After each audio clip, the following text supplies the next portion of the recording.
Yes. Oh, yes. Oh, Dave, are we streaming? Yep. Okay. Can you bring your microphone closer to you? And Geshe said, can you hear Geshe? I think can you point the microphone closer, because it's pointing off and yeah. And also that Geshe's good, but can you bring your microphone closer to you? Sorry. How about this, Dave? That's good. Thank you. Is that better? Okay. Yep. And Geshe was asking, is it too bright for people? I can turn the lights down, but No, maybe it's good. It's good. It's good? Okay. Yep.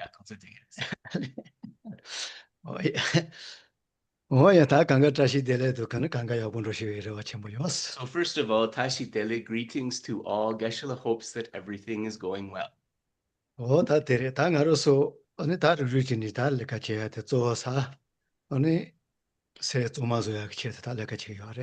And so our gathering today, of course, as usual, it's a gathering partly for the purpose of cleansing or purifying.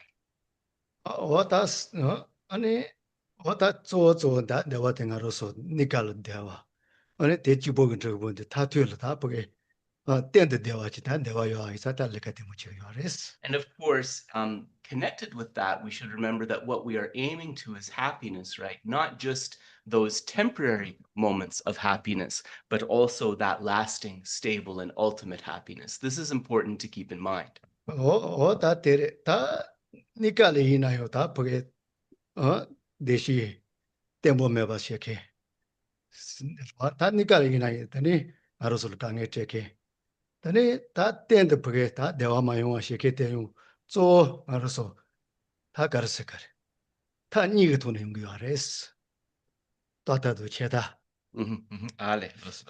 So then in terms of our temporary happiness, the blockages to that and the temporary problems that we experience, and also in terms of this lasting or ultimate happiness, the things that act as an obstacle to that, two of them are connected to view.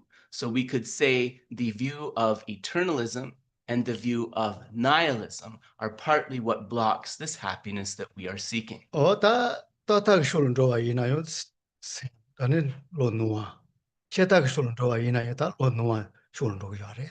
And this is because if we have an eternalist view of things, this is going to predispose us to going down a mistaken path. And if we have a nihilistic view of things, this is going to predispose us to going along a mistaken path as well.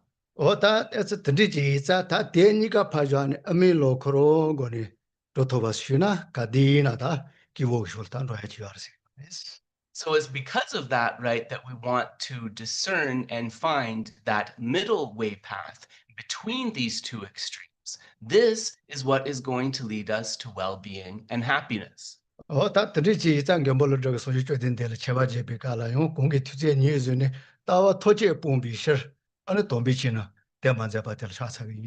And it is for this reason that one of the most important problems of the says in the verses on straight to Gautama, sacred dharma that leads to the relinquishing of all views.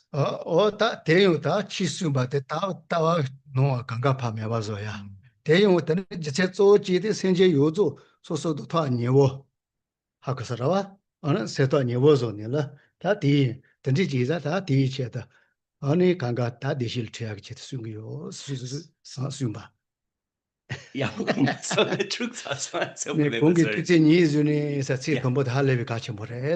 yeah.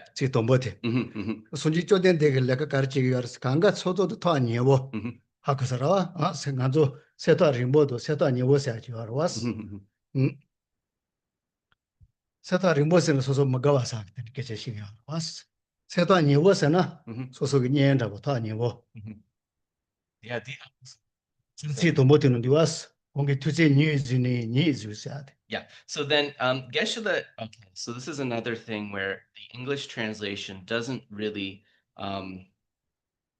don't want to say doesn't do justice, but it doesn't fully convey what Geshe is expressing here. So this verse, who out of compassion, Geshe is explaining that it's the being who holds others close, right? Seeing others as connected to oneself, who holds others, who conceptualizes others as close.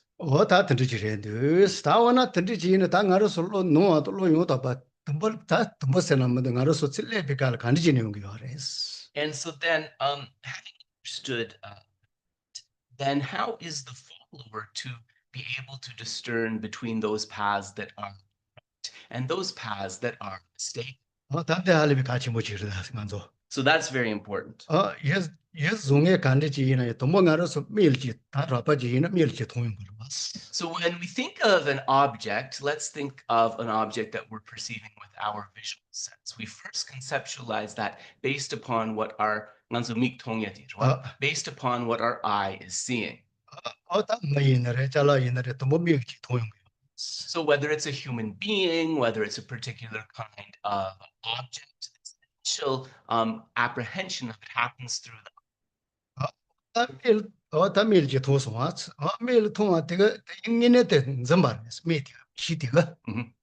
so then we could say that because of that contact, the sense consciousness apprehends that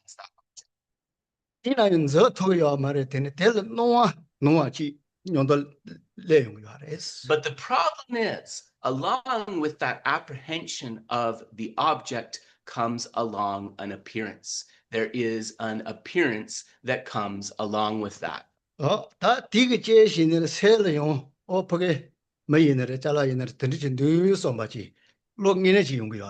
So that appearance acts as a condition for the mind conceptualizing that object or that person as really existing. It's really there. But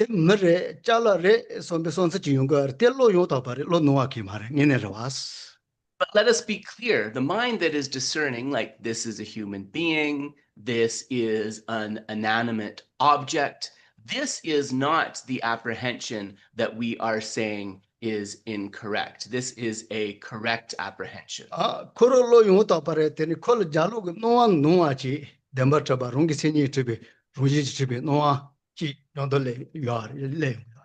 problem is that along with that apprehension of the object is this appearance that comes with it that we believe to be true, which believes that that object exists by way of its own character, from its own side, inherent. This is the problem. Yeah.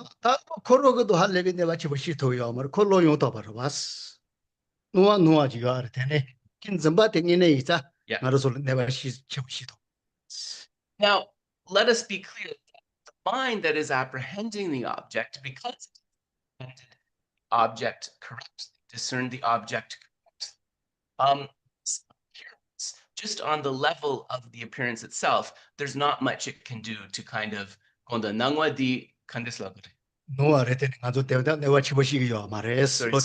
that appearance is something that is mistaken, but it can't cause a great amount of harm because that initial apprehension is correct.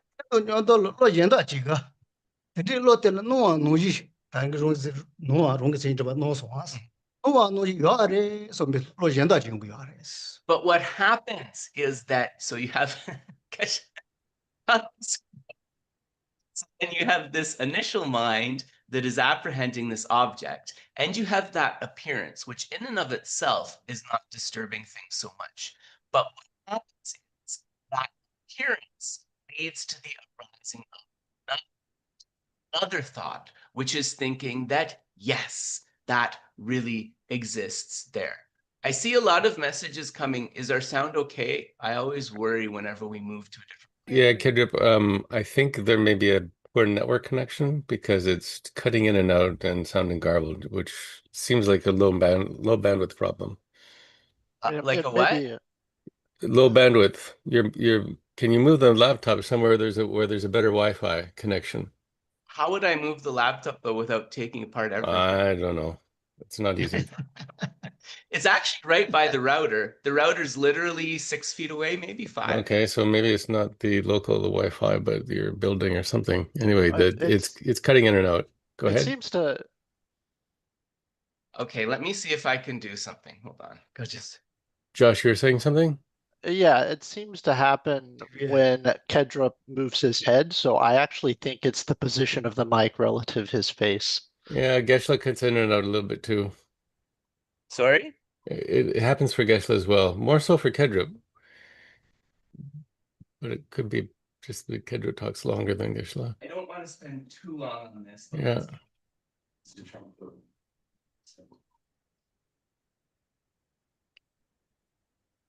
So according to my computer, it is very good.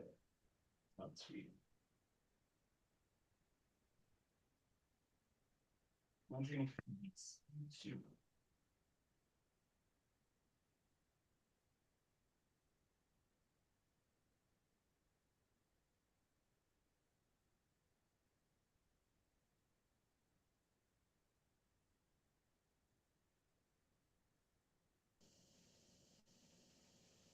Okay, I'm changing the settings a little bit.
How is this?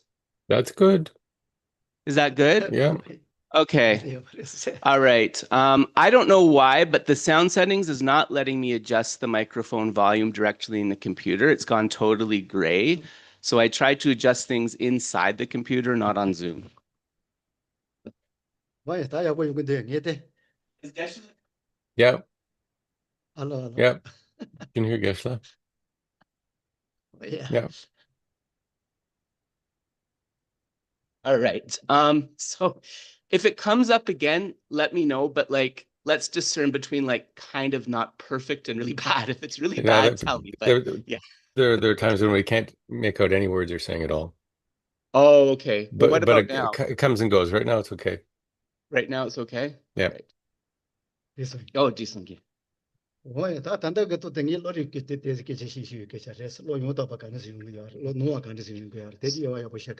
Geshe said that he began with an introduction, and this has to do with the logic, with the mind and the mental factors, and how a mind arises that is a correct mind, and how a mind might arise that is an incorrect mind.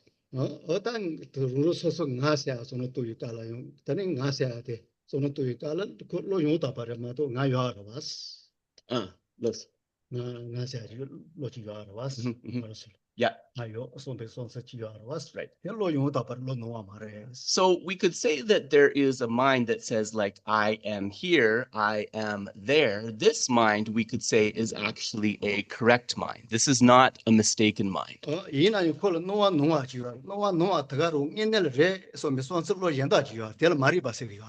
But there is another mind along with that, this mind which is grasping at that appearance, that it really exists, that it exists there inherently.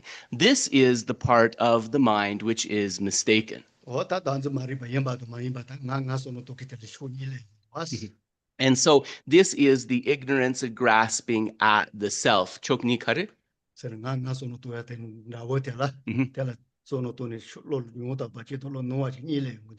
So there are kind of two types of minds that are apprehending the self, and we could say that one of them is nominally correct and that the other one is mistaken.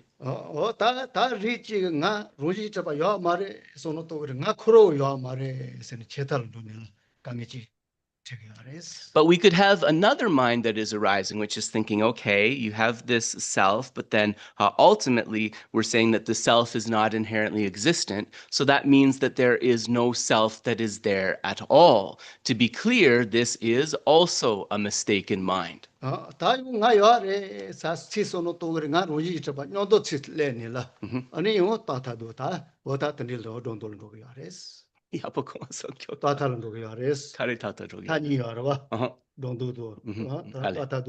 Yeah, and so then there is this other mind which thinks, okay, I am there, I am existent. This means I really exist in and of myself from my own side, right? This is an extreme of existence. So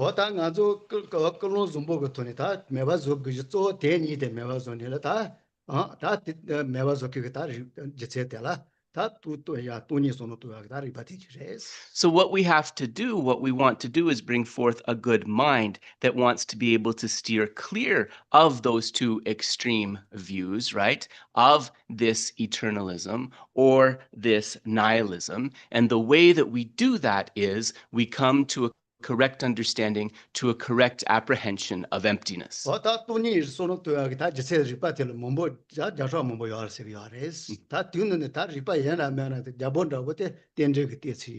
And so then within emptiness, right, to discern this view of emptiness, there are, we could say, hundreds and hundreds of reasonings that are given to be able to help us understand that. But we could say that the king of those reasonings, the king of those reasonings is dependent arising.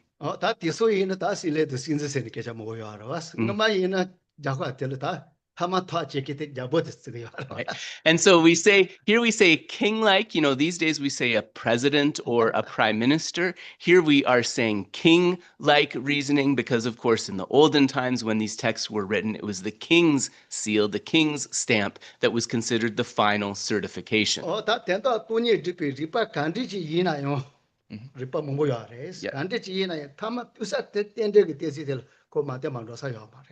So to really be able to discern through correct reasonings the ultimate view of emptiness, there is no way to approach this other than through the consideration of dependent arising.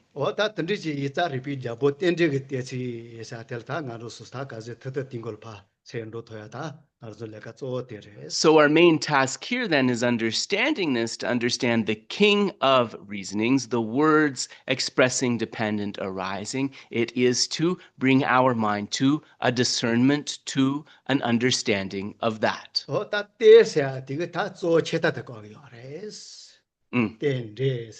Tenjel, yeah.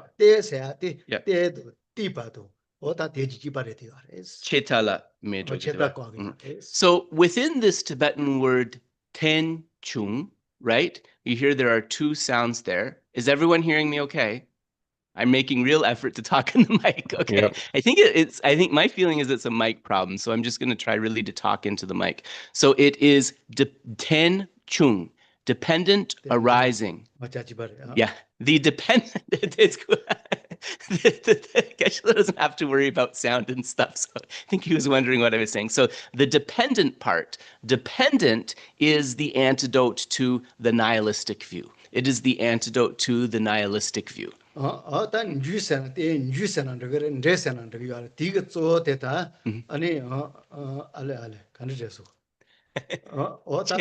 Cheta me pasó suma.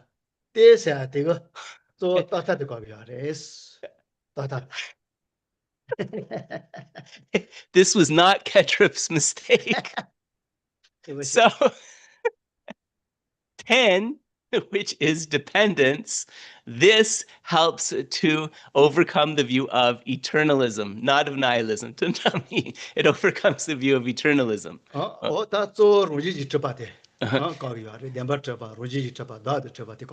So the fact that things exist dependently, this helps us to overcome the view that things exist from their own side, exist inherently, exist by way of their own character, and so forth. Jungwa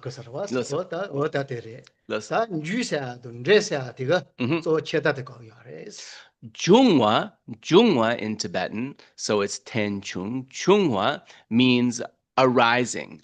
Arising helps us to undermine the nihilistic view. I see a lot of messages coming up again. Do we have a sound problem again? I'm sorry, I have ADD, so when a lot of messages pop up, Ngawang just kind of focuses on it. No, sound is okay. Is it okay? Okay, good.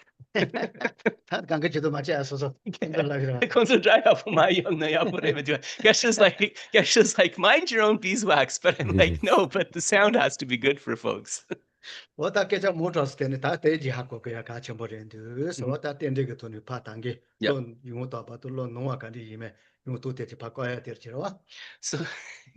So then this is very important. On the basis of this understanding of dependent arising, then one will come to an understanding able to distinguish correct paths from mistaken paths.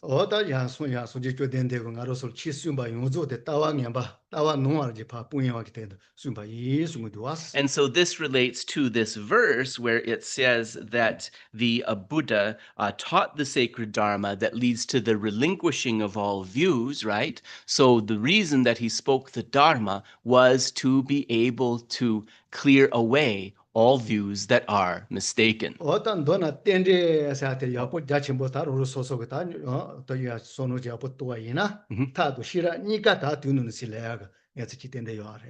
And if we can kind of conceptualize dependent arising in a correct way, in a holistic way, we'll also be able to see how this connects with all of the practices of method and of wisdom.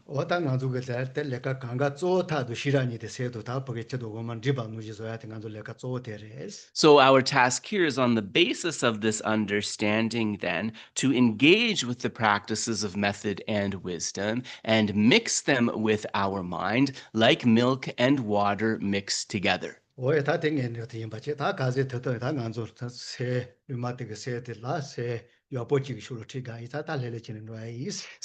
was the end of the introductory remarks. And now, because we want to be able to bring forth a calm, correct mind for the session, we are going to relax and tap into the fundamentally neutral or equanimous nature of the mind. So bring the body and mind into a peaceful and relaxed state.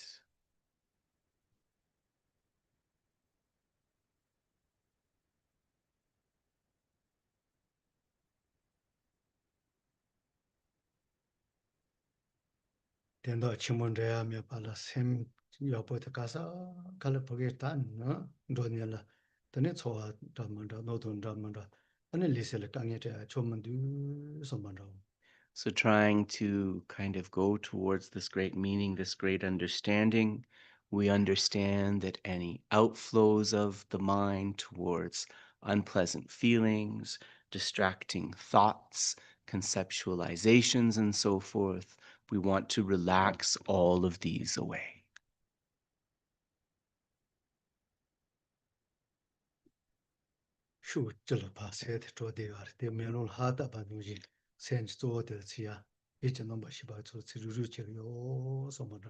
We can think of the image of a mirror, and if we think about the mind going out to all of the 10 directions, it's like breathing ha on the surface of the mirror. We imagine that that condensation all dissolves into the one final point in the middle of the mirror, that all of the coarse consciousnesses and sense consciousnesses dissolve into the mental consciousness.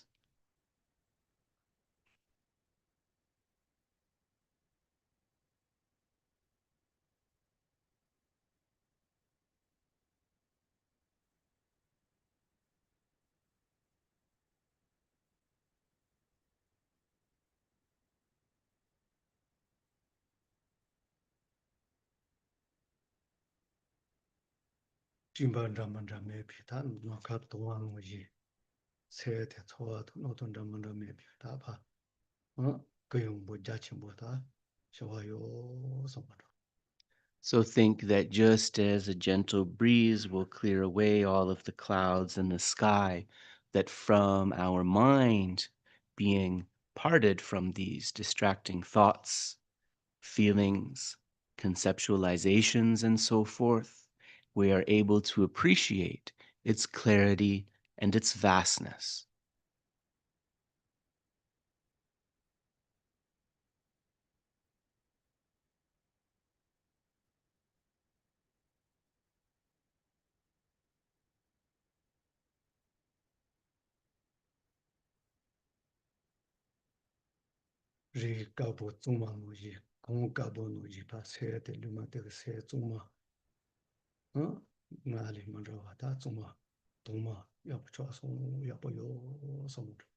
So think now just like freshly fallen snow or a pure white unstained cloth, the mind is different from before with this quality of purity, of clarity, and of spaciousness.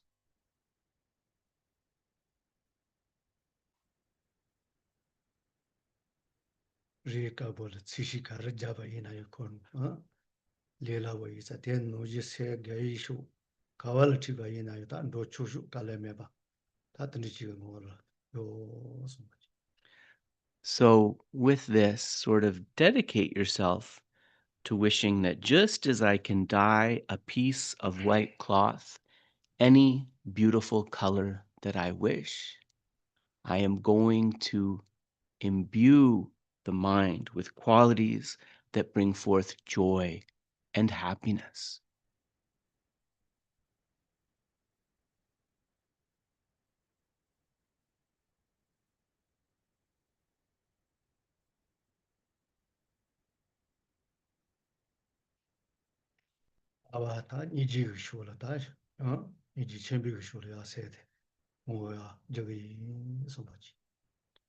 In particular, I am going to bring forth in my mind that which is the root of happiness. I'm going to imbue it with great compassion.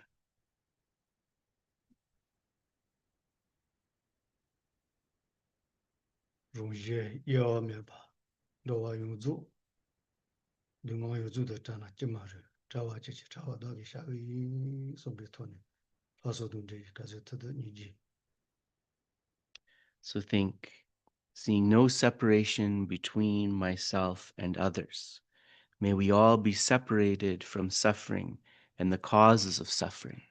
How wonderful it would be if we were all completely free and separated from that suffering.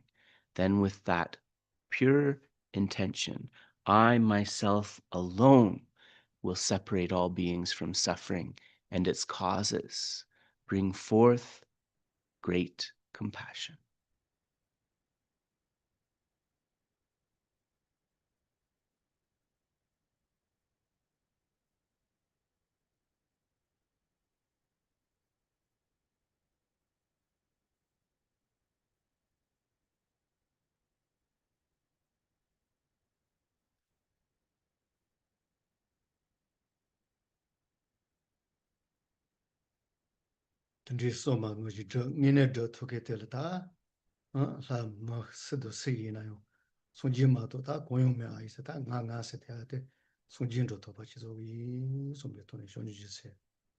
But in terms of who is really capable of leading beings to that state completely beyond suffering, there's no human, there's no deva or godlike being capable of it. Only a completely enlightened Buddha is able to do this. Therefore, for the sake of all sentient beings, may I achieve Buddhahood, bring forth bodhicitta.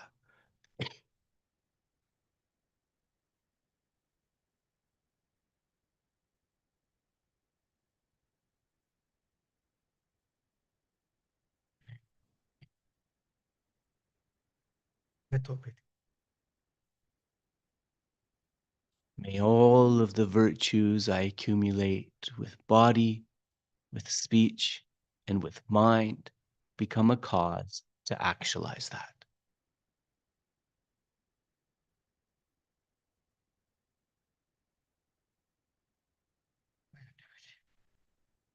We can pause there. No gong today, sorry folks. Don't want to adjust any of the sound settings now that you can hear us.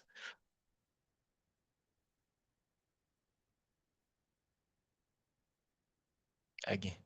Oh, Dumpa. Yeah, so sorry guys. Sorry, Dave. We'll bring up the prayers. We'll bring up the prayers to recite.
Short mandala.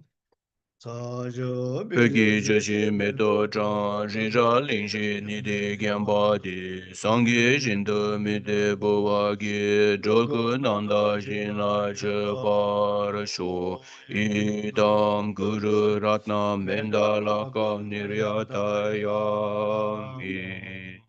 And Geshe-la will lead refuge and bodhicitta. Chedon sogi chenam la yanchu bardu dani kyasu chi nagi chenyen gibe sunam gi rola penjir sange dropar shu. Chedon sogi chenam la yanchu bardu dani kyasu chi nagi chenyen gibe sunam gi rola penjir sange dropar shu. Chedon sogi chenam la yangyu bardu dani kyabsu chi dagi chenyen gibe sanam ki chola pe.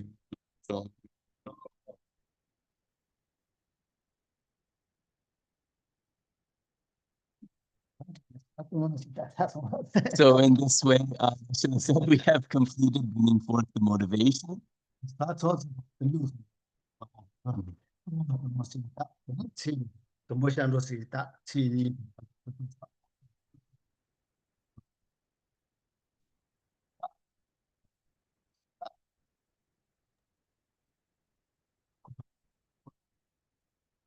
So Geshe was saying that some holy beings, in terms of this first verse, go for refuge to the Buddha, Dharma, and Sangha, and so forth. Is the sound not good now? It's couldn't hear Geshe level whatsoever, and you're a bit choppy. Oh dear. All right. I think it's network, or your computer is slow. It's a problem with bandwidth or processing power. I don't think it's the microphones. Like, well, is there anything I can do? Is the question. If the computer's right next to the router, then I don't know. Maybe out of our control.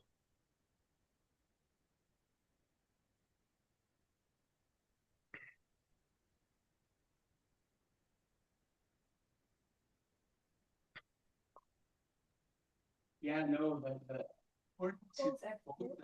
Josh had given some advice.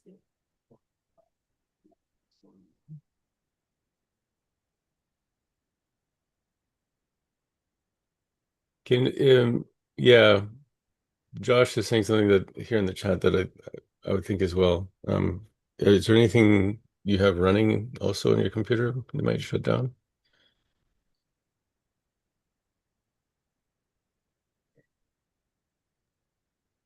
Just have one browser that's open. Does it make sense to log out and sign in again?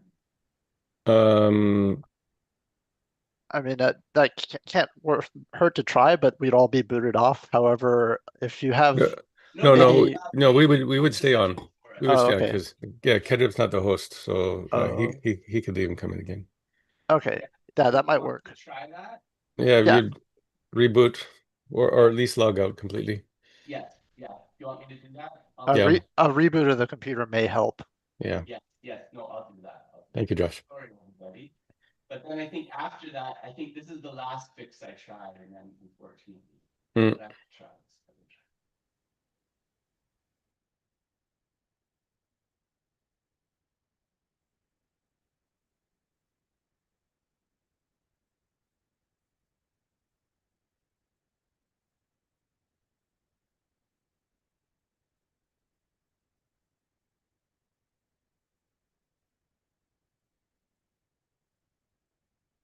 Yeah, Kedrup is using his laptop rather than the center's laptop since they were traveling.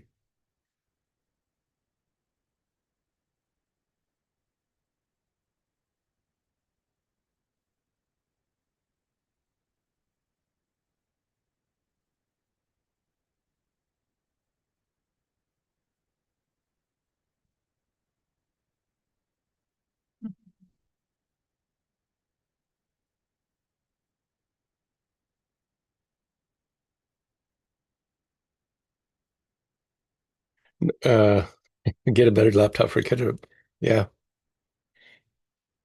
Actually, I think he bought a reasonably good laptop because of he needed something that would perform well while he was working on completing his thesis. So I think about a year ago he bought a laptop that was reasonably good.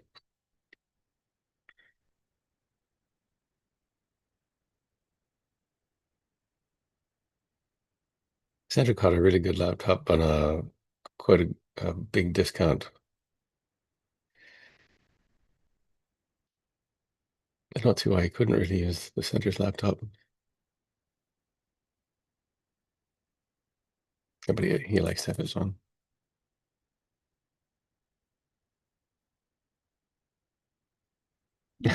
Yeah, our own karma, yes.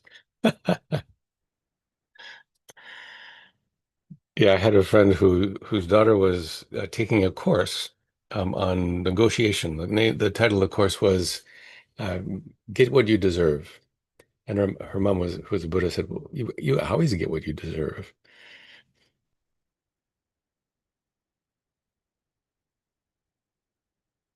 Yeah, okay, recite some Vajrasattva home. Vajrasattva home, Vajrasattva home, home Vajrasattva home. Artara, home dare tu dare dure swaha. But you can't always get what you want. No. Despite what the Rolling Stones say. You've seen some Tara. Here comes Kadru. Dave, can you put on what the text is going to be for next time? Right. Yes. It's the the Bodhisattva Yeah, Vatara. yeah. Yeah, Bodhicharya. Yep. Right. Definitely do that.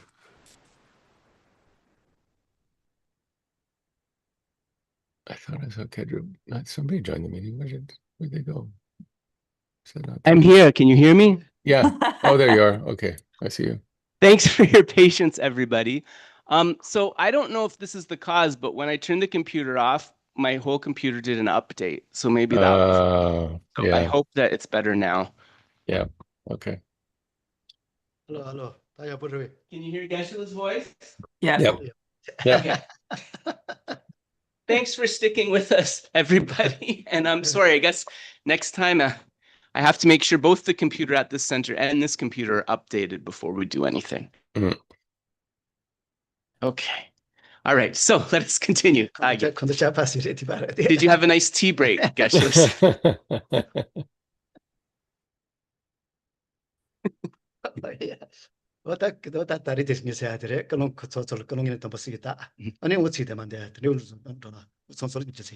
So, there's a reason to do it this way sometimes, right? To first to bring forth the motivation and then to recite the verses. And what Geshe was expressing before we had that blip was that actually what we can do is pause after the refuge section of the verse, meditate on refuge, and then pause after the bodhicitta section on the verse. Can everyone hear Ngodrup? Yep. Okay. And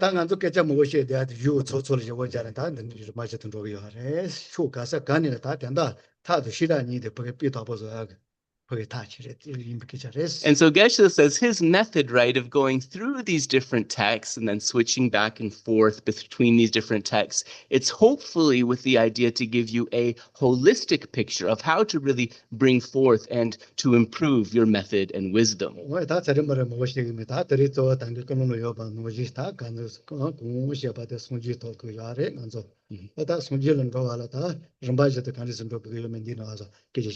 So of course we set out in terms of what we wanted to do, which is to reach the state of complete Buddhahood, full enlightenment. And then we are going to look at the text which reveals the stages of training that we need to follow to be able to reach that state of complete and perfect enlightenment.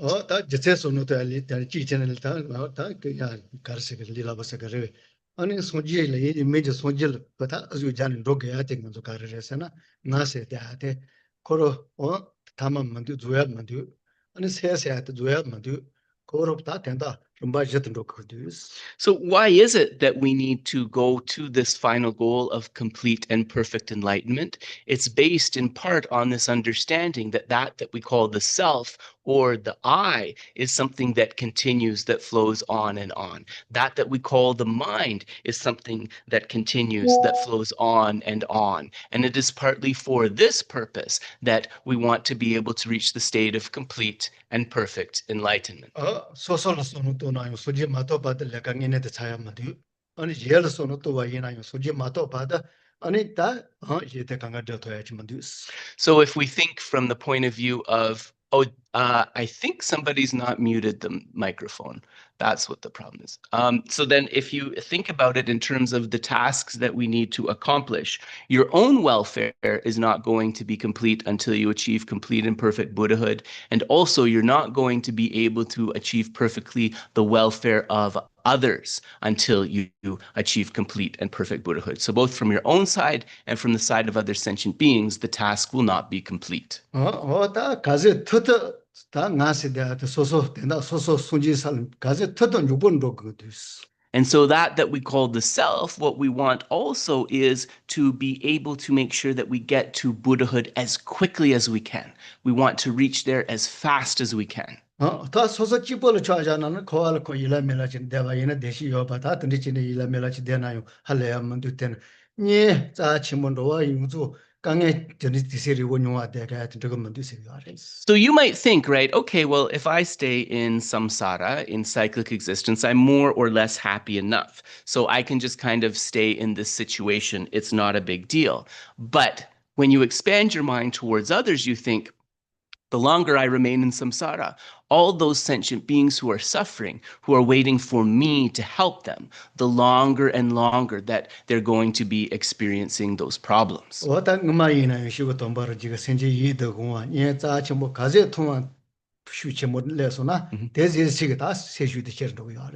So, you know, this directly fits in with our training of trying to view beings as attractive with affectionate love, trying to cultivate that sense of closeness and connection with all sentient beings. This is directly going to inform our success in this practice.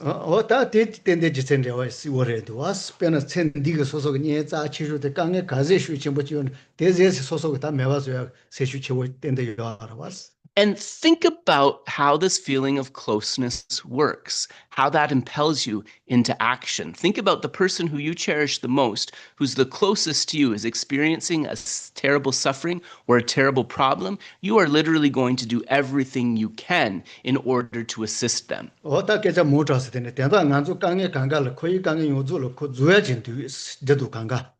So the first thing we need to understand is that all these samsaric problems, they definitely have an end.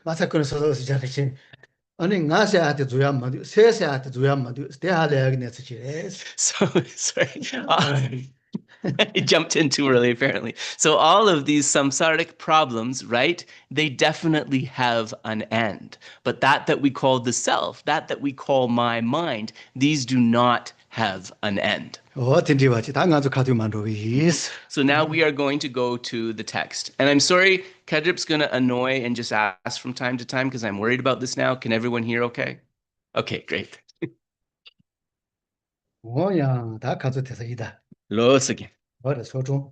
So leading off where we stopped last time.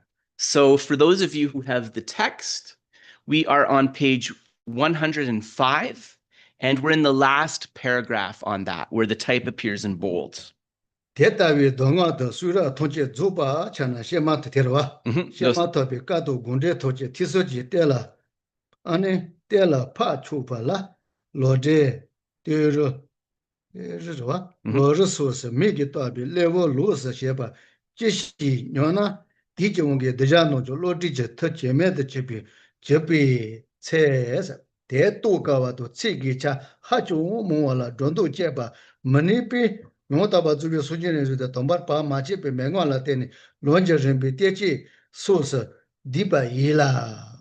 So, if all the scriptures completely appear as instructions, and the aforementioned words of the Buddha and their expository treatises can be delineated through hearing and contemplation, then one might wonder why there are separate volumes given the names Lamp of the Path, Stages of the Teachings, or Stages of the Path. As the power of disciples' discriminating intellect declines due to the times, their meaning becomes more difficult to realize, and there is an inability to clear up uncertainty regarding the numerous aspects of any given phrase. Therefore, in dependence on the pith instructions of an uninterrupted succession of holy beings, starting from the complete Buddha, they have been included within the Lam Rim treatises and so forth.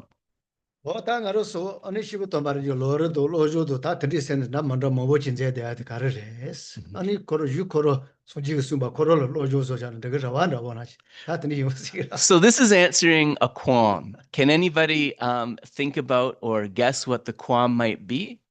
The qualm is if the Buddha laid out all of these instructions and you're saying that they're unmistaken and without contradiction, then why don't we study those? Why is there a need for treatises like the Lam Rim, like the Stages of the Path, or the Lojong, the mind training texts?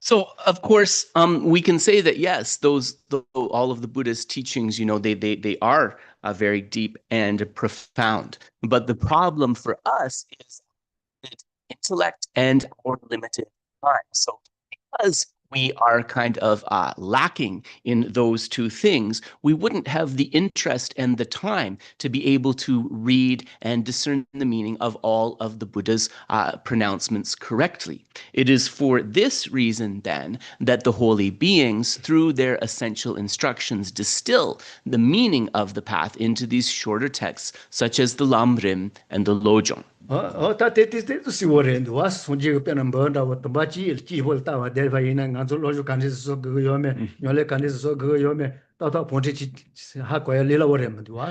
So Geshe's kind of giving, I guess, like a rhetorical question. So if you think about it, just think of one sutra from the Buddhist canon, the Prajnaparamita Sutra in 100,000 verses. Now, how would you be able to read and conceptualize those 100,000 verses in terms of material to actually practice, right? This would not be such an easy thing. Yatana chipi tonswa. Yatana chipi jetula subi side jachemboto der mandipi plache danjoro nyoda masete Tsiki chatado no yusu zuban de mugishi te tonchi ndibi pena kawa nyenga yi menju pimbo shendo chewa dali mena toche zunyi te chungi shiki guza shiki sabi ne sewa yinji di menju pimbo yunzu sa mugiba jano. Then do not think that the extensive phrases and meaning contained within the 84,000 heaps of dharma and so forth do not fit into Lam Rim, and therefore that there must be omissions or additions, because it is not necessary that all the words be completely included, since all the meaning is contained. For example, due to the huge aggregation of medicinal plants in Camphor 25, so that's a Tibetan pill, that's the name of a Tibetan pill, a small dosage of it, which contains all varieties of medicines, will alleviate heat illnesses. One does not need to eat the entire mass of medicinal plants. For that reason, these teachings possess the greatness of easily finding the intention of the victor in dependence upon one's guru's pith instructions. 다 되래. 다 오나 손지가 치더니 자침뭐 치비 제지 다 걸어 라도지라 마텔레 모알 발레와 모여서 요레스. And so Geshe here clarifying, actually, it's not that there are 84,000 teachings of the Buddha. In fact, there are far more. It's just that the number 84,000 is given just to help us conceive of the vastness of the teachings that he gave. 대 로르는 디스나 페나 로르 단 짐보이네레 자는 쳔보이네레 tane 로르디 예대 진짜 마치본노라 대대노 차소 디세글라요. 대 간디스 디거레 tane 치 문이 쳐바치 문디와서 치 강한다 그거 말레스. 대 강같이 초대하나 요건 디발 좋아죠. So then the question comes, right? If it's even more than 84,000, it's even more pertinent, right? Okay, so if we look at the Jiangchu, the Lam Rim, Jiangchu Lam Rim Chemo, the great treatise on the stages of the path to enlightenment, if we look at the Lam Rim Tingbo, the middle-length Lam Rim, or especially if we look at one of the shorter texts like the Foundation of All Qualities, how is it possible that a text like that can contain all of the Buddha's instructions? Because they are so much shorter in terms of the numbers of words. And the answer to that is, it's not on the basis of the number of words that we consider them to be complete in containing all of the Buddha's instructions. It is on the basis of the meanings that are able to be conveyed through those words.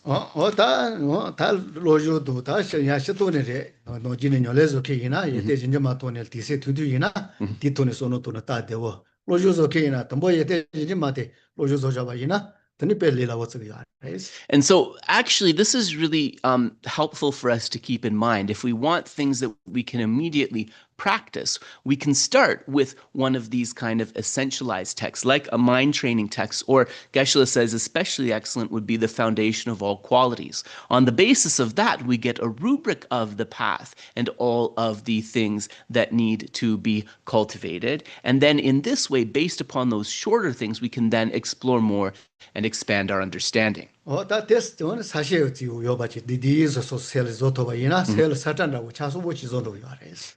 And it's really also in the longer Lam Rim texts on the basis of these sabche, right, of these outlines, that we can put a map for the entire path to enlightenment within our consciousness. This is something very important. 아니 로른 림보타와 이나레 로르 단조 바샬류 가르 로르 쳔보 가르타와 이나 코로 토프게 노추주지레 소차와레스. And you know, it's really nice because with a lot of the Lam Rim texts, like the mid-length Lam Rim, or even this text, Sacred Words of Mañjuśrī, along with the text, the authors prepared the outlines, right? So all of those things are available to us. 다 된도 손지 살로도 차송와치 코르 디디지 부게 롱가 사차다다 치서 차와레스. So there is a map that is available to us, even in the distilled essence of the outlines, for us to go from point A, where we are, all the way to Buddhahood. 쇼기 니서즈마도 문디와스 알리라보 베레스.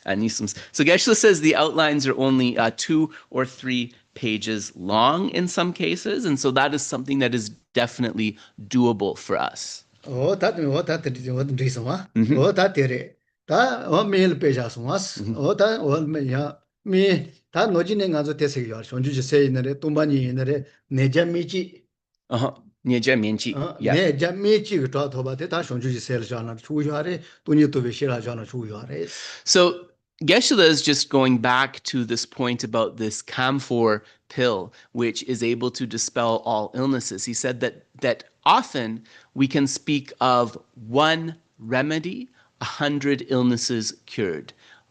Ne-ja men-chik, right? So on the basis of one pill or one remedy, 100 illnesses are cleared away. And this one pill is often, the example given is emptiness or bodhicitta. Those are one pill that can be the remedy for hundreds of diseases. 어떤 눈에도 당아도 맹인에 될 빼자 와서 지르고 짜친 못해지는 매 몽고초대야 해서 내 몽고질 기념도 패도. So there's this in Tibetan medicine, the Rinchen rilbu, which is the precious pill. It is considered precious because it contains the essences of so many medicines that can cure many hundreds of different types of diseases.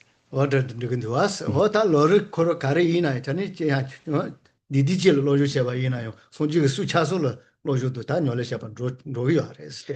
So a thing to understand here is whatever Lam Rim text, whatever stages of the path text we study, no matter how short it is, we are studying the essence of all of the Buddha's many teachings. 단적은도 와서 단적은도 빼나 똥바니 손으로 또야 되라. 뭐가는 이나요. 소소 그 수완노니 수완 추도 줘봐. 그 수와.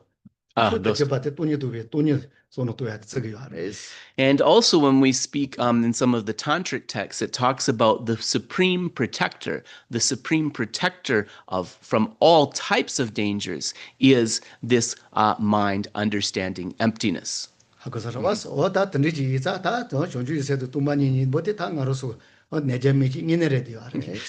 we could say that really bodhicitta and emptiness, that these are the two minds that are the equivalent to this camphor 25 pill, to the one single medicine that cures the 100 diseases.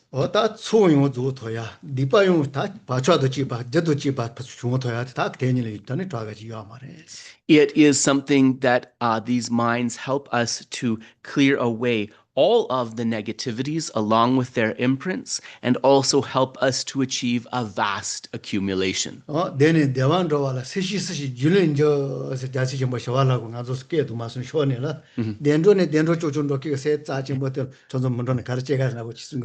Shanti Deva says in the Bodhisattva Charyavatara, having encountered such an unfathomable mind which can accomplish all of these things, how is it that you do not exert yourselves in achieving it? It's like a lament. So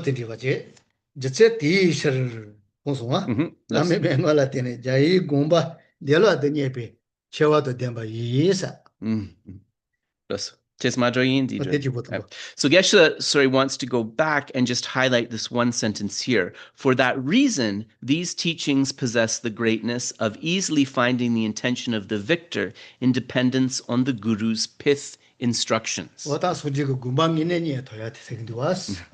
So that means these instructions really allow us to achieve enlightenment if we're able to discern his intent.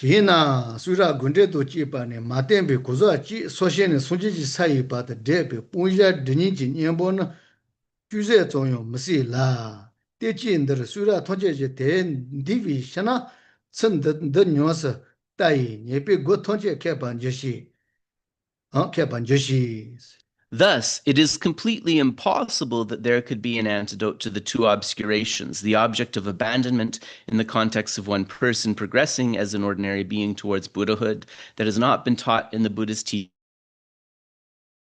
teachings and their commentaries. Furthermore, as the meaning of all teachings is subsumed in this treatise, through practicing this system, all doors leading to faults are closed. So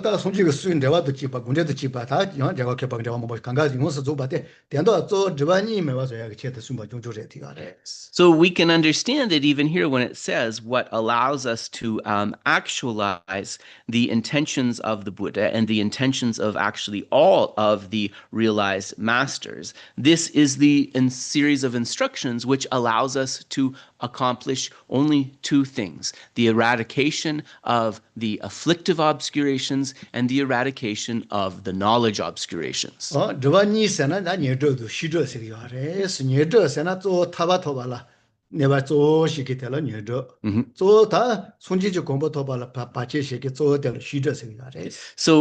talk about these obscurations, they are only two in number, but just to understand them a little bit, those obscurations which mainly hinder our achievement of moksha, or liberation, these are known as the afflictive obscurations. And then those obscurations which hinder our attainment of complete and perfect Buddhahood, these are known as the knowledge obscurations. Sanyun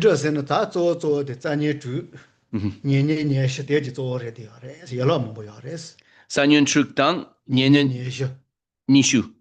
So then in terms of the afflictive obscurations, we can conceptualize these as the 6 root afflictions, 20 subsidiary afflictions, and so forth. So the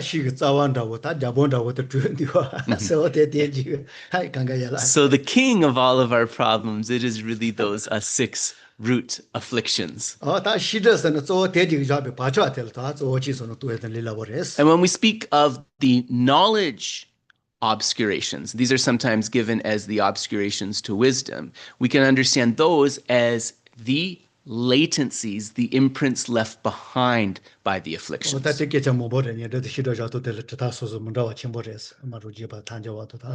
So then another thing too, in terms of how the afflictive and knowledge obscurations are differentiated and discerned, this is a whole kind of series of debates between the various schools of Buddhist philosophy, like the Prasangakas and the Sautantrikas and so forth.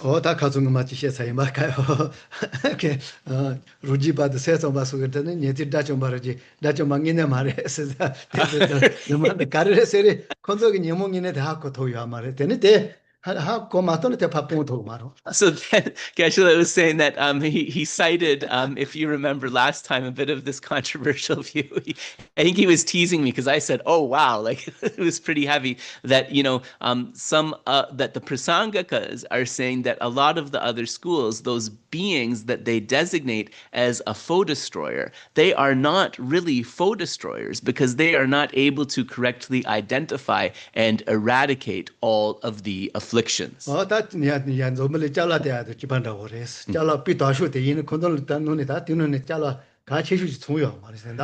So it's like they have, it's like a store that contains so many things in the world that are useful and that are helpful. But it's like that one thing that is the most important, the total discernment of the view, that is missing. So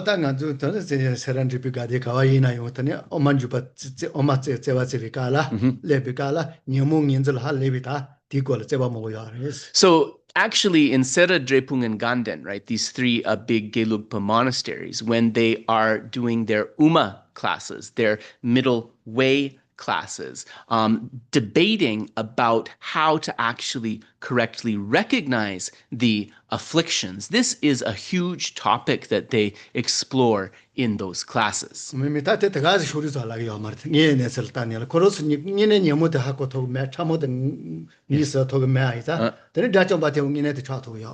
So Geshe said, from the philosophical point of view, this is not sectarian pandering. It is expressing a real concern that if one is not able to kind of correctly discern the afflictions on the most subtle level, how can one achieve that freedom that is moksha or liberation?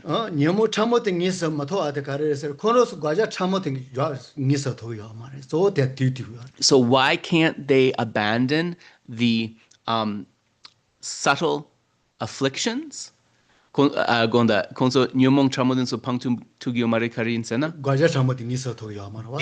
they cannot recognize the subtle object of negation, the gagja tramo, the subtle object of negation. This is the reason.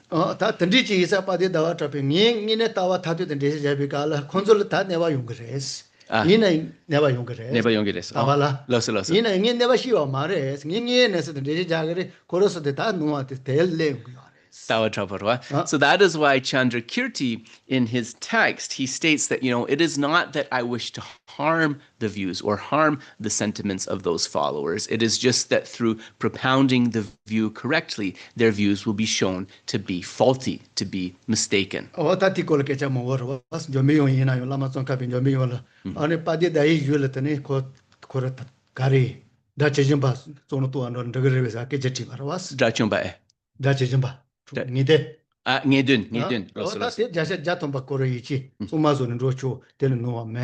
So also really important to quote a verse, to quote some advice from Mañjuśrī, the Buddha of wisdom, to Lama Tsongkhapa here. Lama Tsongkhapa asked Mañjuśrī, if I want to be able to discern the definitive meaning of the Buddha's teachings, can I rely on the works of the glorious Chandrakirti? And Mañjuśrī said, absolutely, reliance upon those works is unmistaken. And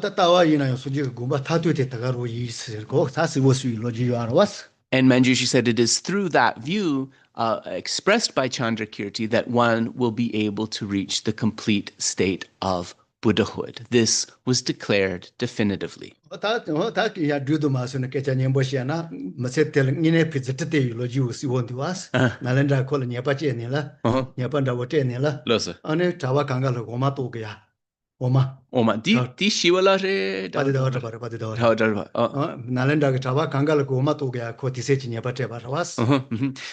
are all of you familiar with the story of Chandrakirti and the milk? Are people familiar with that story? So you know that at Nalanda Monastery, Chandrakirti was punished.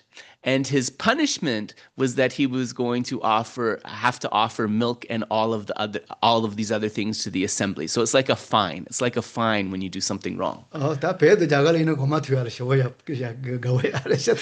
so Geshe says he apologizes. It's dairy, but in Tibet and in India, dairy products were a very important thing, at least back then.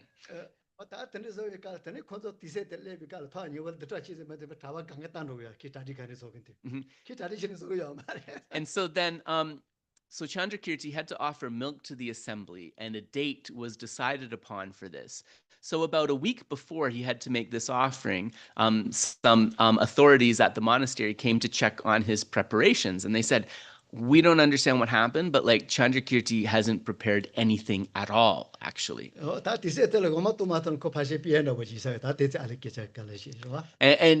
Geshe said, as he remembers, actually, if he wasn't able to make this offering of milk to the assembly, the consequence would be that he would be expelled from the monastery. So it was actually very serious.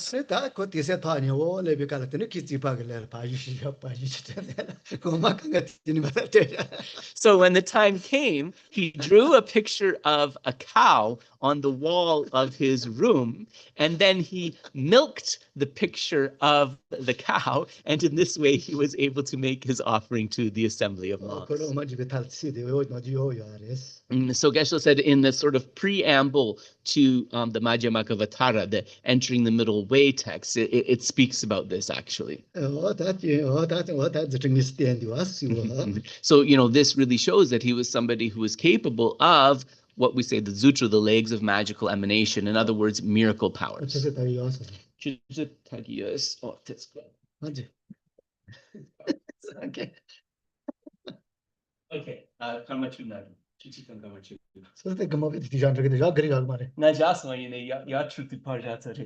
Geshe said you brought your clock. Where is that? But when I was adjusting the sound, I moved the clock, and now I don't know where it is. But anyways, Kundi. So we're going to read from the text. We're reading the verse Sutra Gathering All Threads.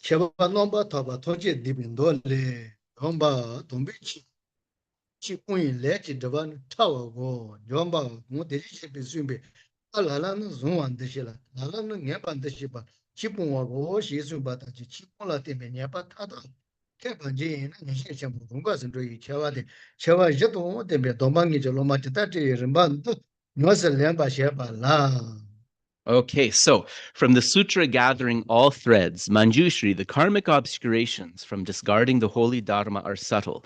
Mañjuśrī, perceiving some teachings of the Sugata as good and some as bad, is to discard the Dharma. Such faults of abandoning the Dharma are eliminated, and thus these teachings possess the greatness of exceedingly negative behavior stopping by itself. Regarding the practice of the stages of guiding disciples through the actual instructions that possess the four greatnesses, there are three stages: preliminary, actual, and conclusion.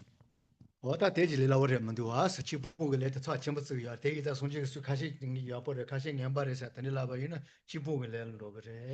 this is a very important thing. Abandoning the Dharma is considered an extremely serious negative action. And then so to say, for example, that some teachings of the Buddha are good and other teachings of the Buddha are bad, this is, a serious offense.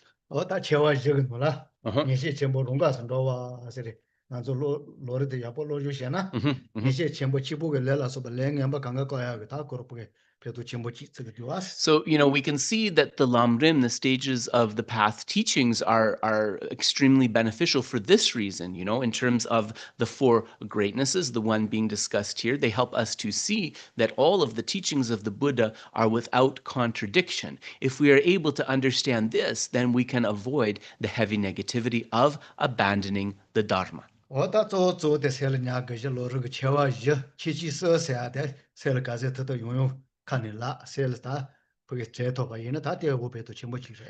it will be very beneficial for those of you following the teachings if you can note what these four greatnesses are, and also what the three characteristics are that appeared earlier in the chapter, and you'd be able to, recite. These are the four greatnesses. These are the three characteristics.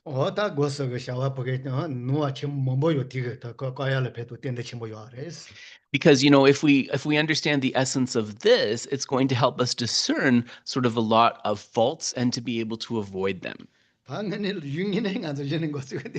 Yeah.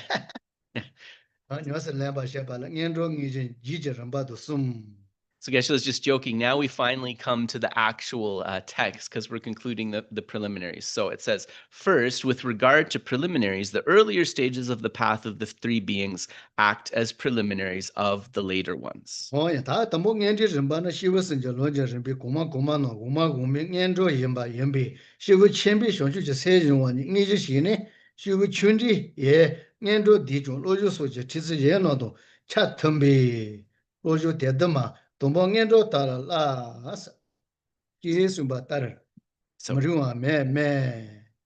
So then, continuing, therefore, taking the greater scope beings training in bodhicitta itself as the main basis, the small scope and the middle scope beings are included within the preliminaries. However, since the methods of mind training and so forth share similarities, it is of course not unsuitable. As it is said in the 7-point mind training, first train in the preliminaries.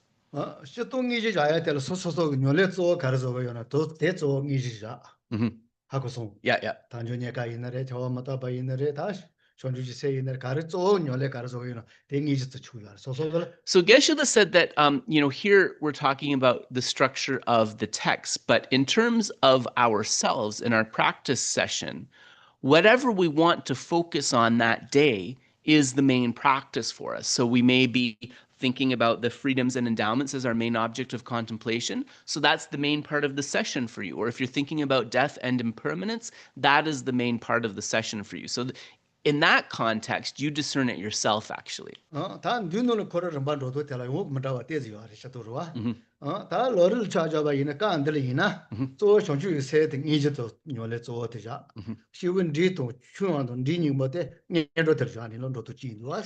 But when we speak about the text, right, the study and the practice is spoken about in a different way. So one way of considering the Lam Rim is that the actual practice is the arising of bodhicitta, the mind of enlightenment. And if we consider this, then the stages of the path of the small and middling scopes leading up to the discussion of bodhicitta, those would be considered the preliminaries. And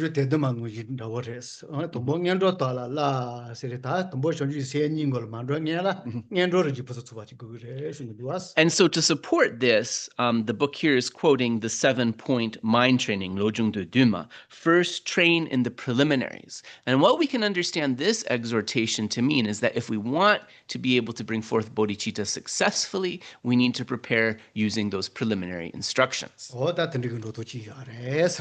So this is one way to consider it.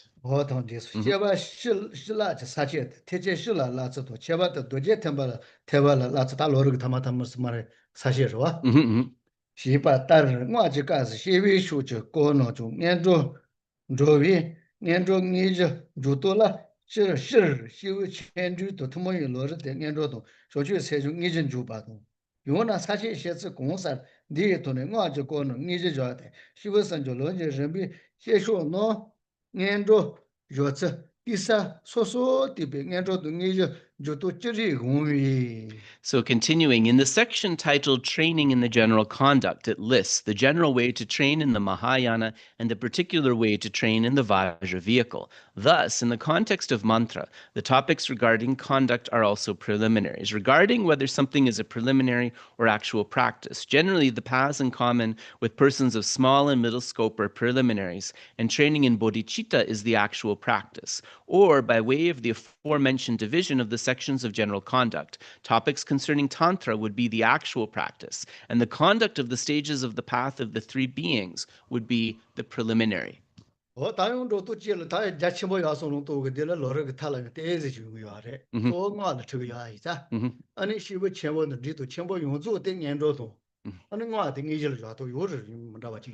So Geshe said, once again, this is showing you how this designation of the actual is conceptual. So in the case that one is training mainly in the Vajrayana, in the path of secret mantra, in this case, then all of the instructions of the gradual path of the Lam Rim, these would be considered the preliminary, and then the actual meditation upon Tantra would be considered the actual practice.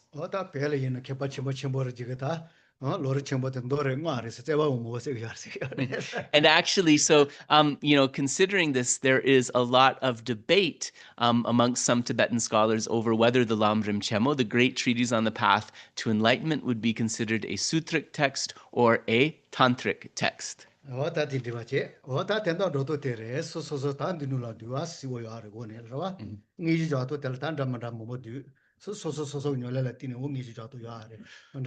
So what you can take away from here is when we speak of the actual practice, right, this is a contextual thing. So there's one way to understand what the actual practice is, using the instructions given in this Lam Rim, in the stages of the path text. And then there is also a way to posit the actual practice depending upon your own situation, what you may be practicing or cultivating in that particular session. So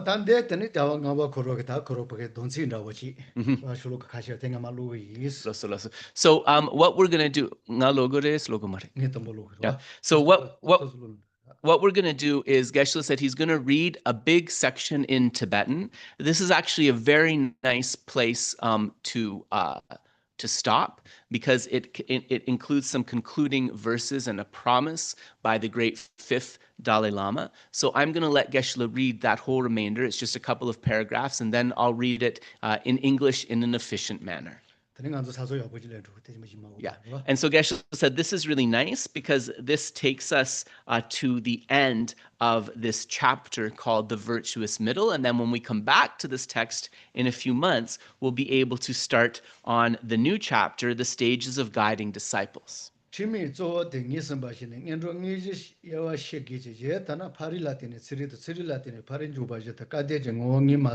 Chubby lo the show Mañjuśrī did to be Shali Nos and Shale Tonjilla Tiba Kache, Tanjoni Gunezu, Patonge Patonche, Lutella, Longing Shagiba, Mipa. Mato Neji chef was a net and now don't be cheated, Unionbo, Yunzi Shaja Golin, yet Kawa Dubi, Seno to Sungi, yeah, Cheva Jave, Kidra Mali, Bitu Junior, Cheva Jidej, $2 million, Rime Pembe met the Zipidani Nipa. Nieki lo chun da tiso gosa ni nyos luja ye be kawas kazono no chi chendi de ma jonsi de shelu shoshi trapi ji kan ndazi ye be sanz tevi ni bojo na cha me to koi che do wi shi chu rong shu kan konver chama ni bi cho do le je ba lu da ji ba wi nya do to pa me ra da ji wi ke ni le ye de tu si shi lo to je to so de che mi she bo mi se me sha da che wi ke to se ne Nienso Kona teaching ma Bobby, Nonka Gela, Kuni Lingai, Danger Dejan, then Yonce Sushisha on a Pakaji Chisajabago. I will try to read this relatively quickly. Can everyone hear my voice clearly? Okay, great. Thus, whether something is a preliminary or an actual practice is relative. Hence, one needs to differentiate preliminaries and actual according to the instructed focal object. Otherwise, it is just like designating a close mountain in dependence on a far mountain and a far mountain in dependence on a close mountain. Many wander on a mistaken path, having not identified the context. It is important that one relies on the existing lineage gurus for the practice instructions from holy gurus of the past. Thus, the topics of the difficulty finding, leisure, and opportunity up to special insight all must be practiced as the actual paths in that system. In the ears of those who are honest and have abandoned the faults of an impure vessel, the melodious Dharma, heard from the mouth of the tutor, is received through eons of merit. Specifically, the Dharma having four greatnesses, the quintessence of the minds of all Indian and Tibetan masters, the impartial medicine helping superior and inferior migrators, and the rival of ambrosia, that path is difficult to find. When those with the good fortune to practice such a supreme path, through hearing, contemplating, and meditating, find some small gain, they prolong its continuance, their minds stirred by strong revulsion and disillusionment. On the face of a high mountain, away from the hustle and bustle, surrounded by green forests and flowers, in a small stone hut that fits oneself, together with a friend who is one's second shadow. Aside from the sounds of a gently flowing river and the noises of calm wild animals, idle chatter that generates the three poisons, the thorn in the side of concentration is absent. With a broom, retreat clothing, and alms, one is not tainted by the poison of livelihoods and improper offerings. One's body, speech, and mind can thus be moved towards the virtuous and pure, reaching the summit of eternal happiness.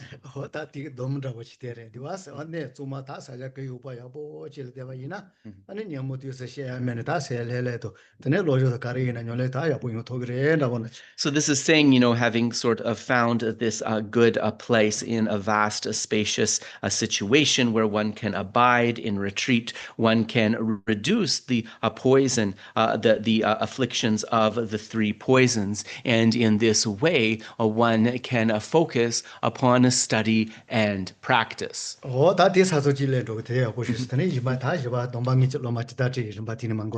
Geshe said he feels it's very auspicious that we are closing up this section of the text at the end of this chapter here, which means that in a few months when we come back to this text, the stages of guiding disciples with the actual instructions. We can start on that chapter. So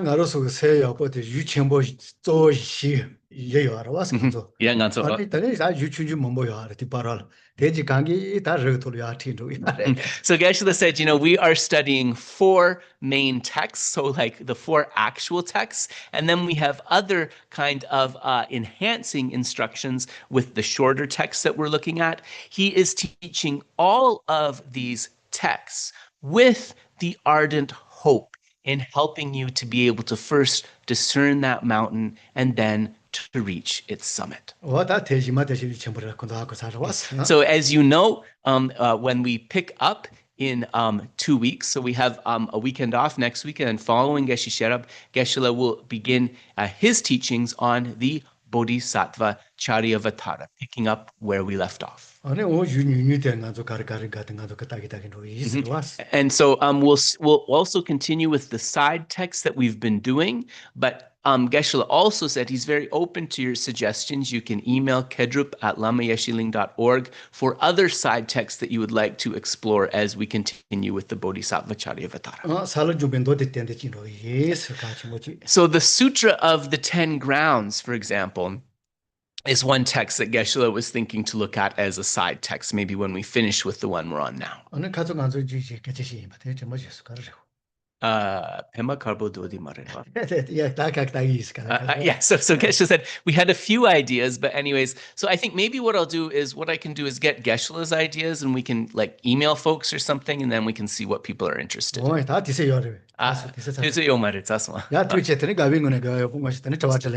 thank you, Geshe said, maybe auspicious to end here. So we are going to make some prayers of dedication, and after that, if you need to get on with your day, please do, but also if you want to hang around for questions, you are very welcome. Jangjo Semjo Rinpoche Maje Banam Ewa Yamba Gone Gone Nitawa Rinpoche Maje Banam Jeju Rechi Chewa Yamba Meba Yang Gone Gone Sho Jampe Pao Jitar Kempa Dan Dejan Dejen De Da Gugyo Jesu Da Lo Chi Gewa Dida Tamche Ratu Sun Shebe Gewa Tamche Gi Ngowa Ganga Shotu Ngapa Agi Gewe Sawa Digu Yang Zambu Cheji Raudu Angri Rawe Gowe Anye Pedan Dewa Malu Jungwe Ne Chenri Ziwan Tenzin Gyatso Ye Shabi Zide Bar.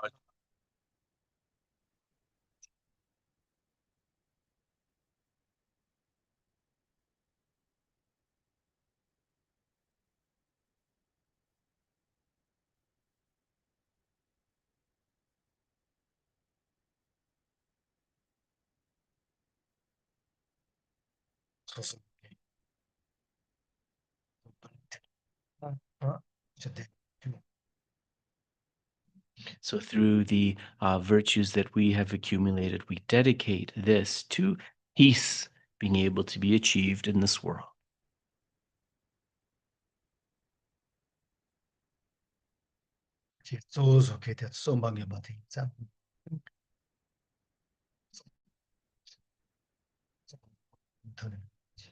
We know that underlying conflicts, the main obstacle creating these conflicts is evil-mindedness. May beings be able to completely clear away evil and unskillful thoughts, giving rise to thoughts of only loving kindness, and in this way may peace unfold.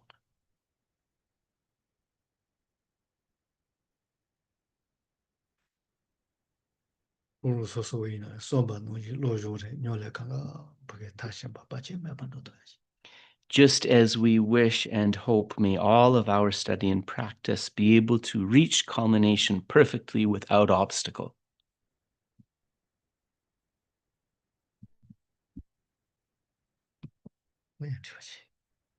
So we'll pause there. And also thank you everybody for your patience. We'll be back to the usual setup next time. So my apologies and thanks everyone for sticking with us. Let me just adjust the sound and we'll take questions. Yes, so I said, feel some patience for the poor computer. Feel some... Ôi, that's all sort of it. Hang on, yeah, that is it in the conseil, c'est dit.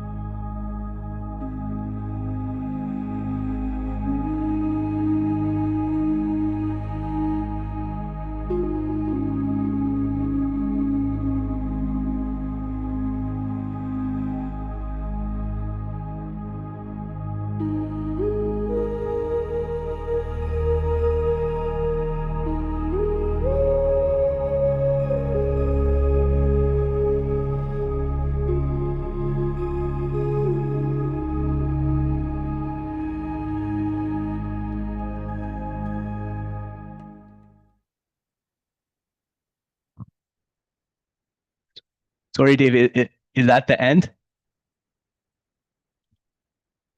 Hello, can you guys hear me? Okay. Let me just adjust the volume so we can hear everybody. So Geshe said he'd like to just share something about that as well. So Geshe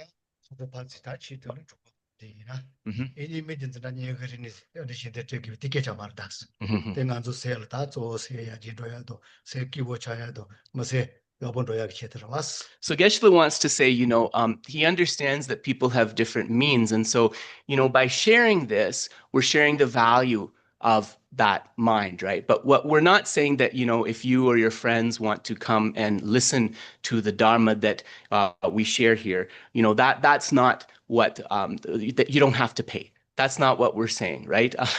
It's just what's possible for you. But generally, anybody who comes to the class, right? If you are listening with the instructions. Hello? Sorry, if you are listening to the instructions with the hope to improve your mind, right? That's really the most important thing.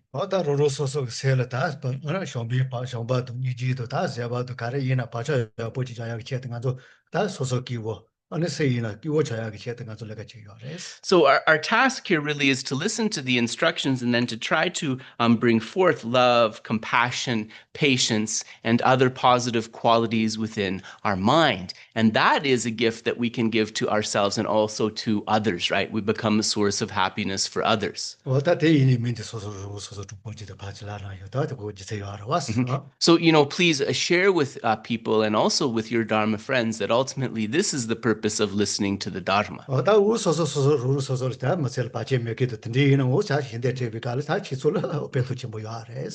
But of course, if you are not experiencing financial obstacles, if you have the means to do so, then supporting the Dharma, for example, by helping the center and so forth, this is definitely a positive thing to do, and we can dedicate the merits of doing that.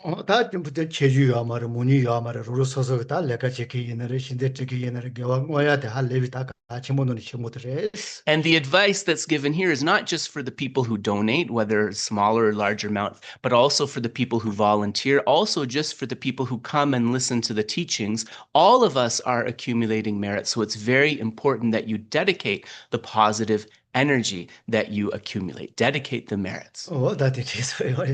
So that's all Geshe wanted to say about that. So let us take some questions if there are some questions. Yeah. So Geshe said, really, of course we all help when we can, but also there is always benefit of listening to the Dharma, and we always want to put those positive imprints in our mind. That's always really important. So does anyone have any questions now? Yes, I have a question. Is that Joshua? Go yes. ahead. So Joshua, then Annie. I see you as well, Annie. So we'll do Joshua first, then we'll come to you. Go ahead. So it's of great concern to me when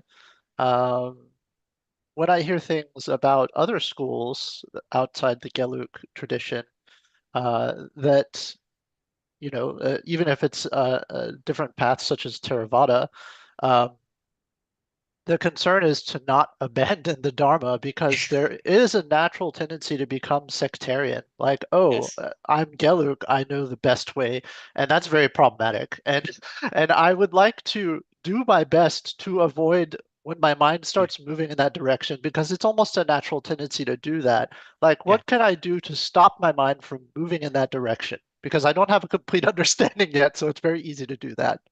No, I got you, Joshua. So I just want to contextualize your question. You're asking this in relation to what was said today about how, like, the Prasangikas are saying that even other schools that say that, like, there's a foe destroyer, they might not be a foe destroyer because they don't have the subtle view. Is that's what you're alluding to, right? Correct. That's what it's in relation to, though. It's like general question too.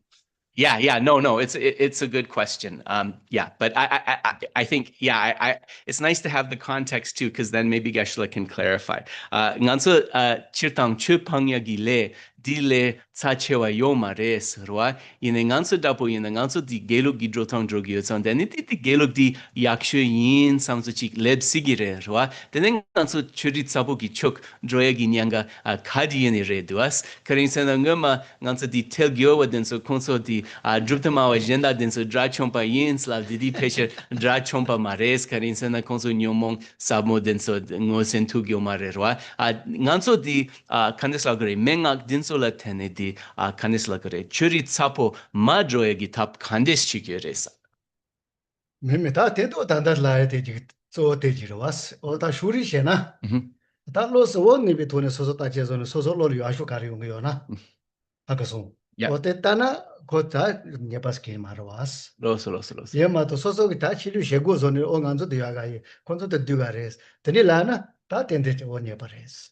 So Geshe is saying that first we have to maybe specify what sectarianism is to unpack this conversation. So finding that a particular set of instructions is the most beneficial for your mind and choosing to focus on that based upon that understanding, this is not sectarianism. What sectarianism is when you, because you've discerned that, you think that what's best for you is the best for everyone. And then you're putting down saying, mine is good, the others are bad. That's how we would define sectarianism here. Te jase je dembara das chilu gu tone ta tanda ina yo ta kheba mo bo sung yo are chilu shegu shet chu chana ta chi bu le tende yung gur da sa ma chena.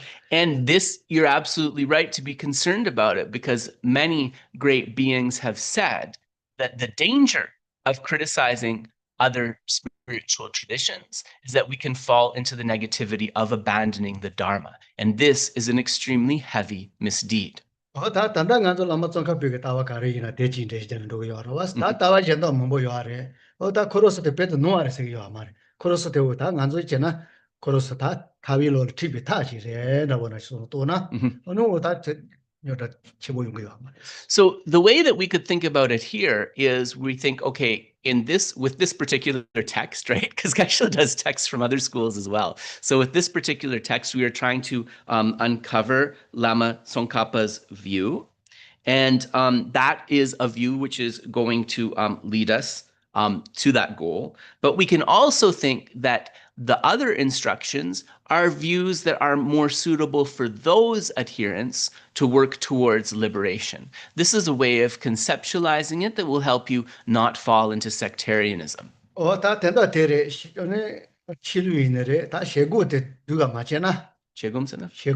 Shuri. Shuri, ale, shuri. Shuri mebaza ta tangi teji tsohore, tenda chibu ge lesa na. Yeah. So chimbore ta te iza tenji zoya mandu son se tembo chi yo na.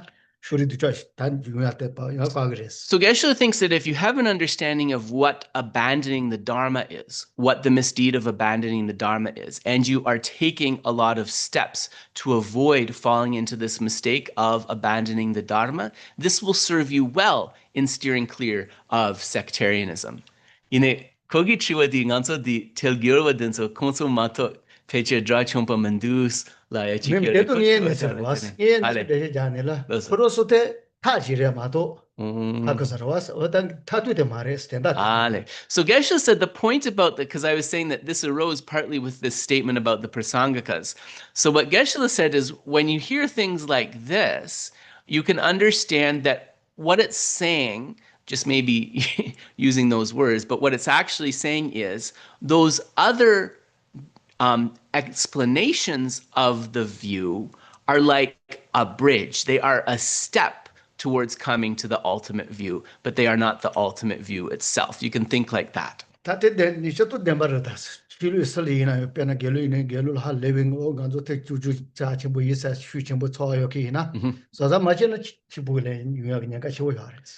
you're absolutely right to be aware and concerned about this. So for example, if one is practicing in the Gelug tradition and you're continuously hearing about like all of the benefits or how wonderful this particular tradition is, that very easily can become twisted in our mind to a denigration of others, and then we can fall into sectarianism. So this is something we must absolutely guard against. So, you know, there's many angles that we need to consider to be able to avoid this mind of sectarianism, but it is something to be concerned about. Yeah. Was that too much information? Did that get your question answered? Geshe was asking you, Joshua. That was perfect. Thank you. Okay, great. So I think Annie, you were next. Go ahead. In the beginning of class, Geshe was talking about how the root of happiness is great compassion. And I started to think about the form immeasurables and feel that maybe my practice of the form immeasurables is a little bit shallow because I've always thought of developing great compassion after I have an idea of what happiness is through loving kindness. And so I just wonder if Geshe could explain that in a way that I don't make it a sequential thing, you know, that like an order of how to practice great compassion. Oh, I see what you mean, Annie. So you're saying that because immeasurable love in how you're doing it is coming before immeasurable compassion. Like, okay, yep. Yeah. Okay, I got you. Then it nganso dekigi tsawadi 닝제 쳔보레스 다보직 순순한데리 로와 데케기 차와디 데네 쳔메지기 낭로라야 로와 포 치체나 야보 드로기오마레스 독파치키 치체나 쳔메지 코테츠 팅사모 메파 다보치체 카린세나 오가 림바딘소 dakta 드로고기레 두아스 탐보가 키보옌바디 칸데스 치크레스 하코고기레 두아스 데네 데라 테네 잠파 gonjab tugires tene jampa thambo madrona tene ninje chempola droya yoma res rwa di samlo tang nutrient tene di khande samlo tang resa me kanes nutrient nutrient ke chira yoma res chemeja ane shomba to niji nyela shomba to niji koron nyela yina ngashke che yoma res kar gojana chit jalu yoma res so Geshe said that he doesn't think that you're necessarily mistaken in how you're describing this. Like, I mean, in other words, I think he's saying the order is correct. But what he would say is that, you know, love and compassion are mutually inclusive, meaning that if love is there, compassion is operating in the background. If compassion is there, love is operating in the background. Jampa tso yena jabla ningje yogaroas. So ningje yena dene jabla jampa tes kogire duas. Yeah, so I just checked, I translated that correctly. So that's how it's working. That if one is there, then the other one is operating in the background necessarily. Okay.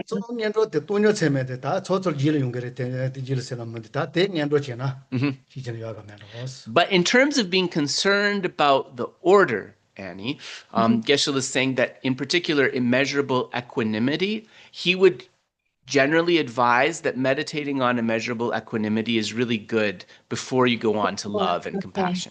Okay, all right. Thank you very much. And just connected with great compassion, you know, a necessary preliminary for that great compassion is we say, like, it's literally translated, but I just think the word attractive kind of has a different connotation in this day and age. But it's that mind that sees all beings as attractive. Yes. An alternate translation for that is affectionate love. So that has to be, Geshe said, in there if great compassion is going to come out fully. And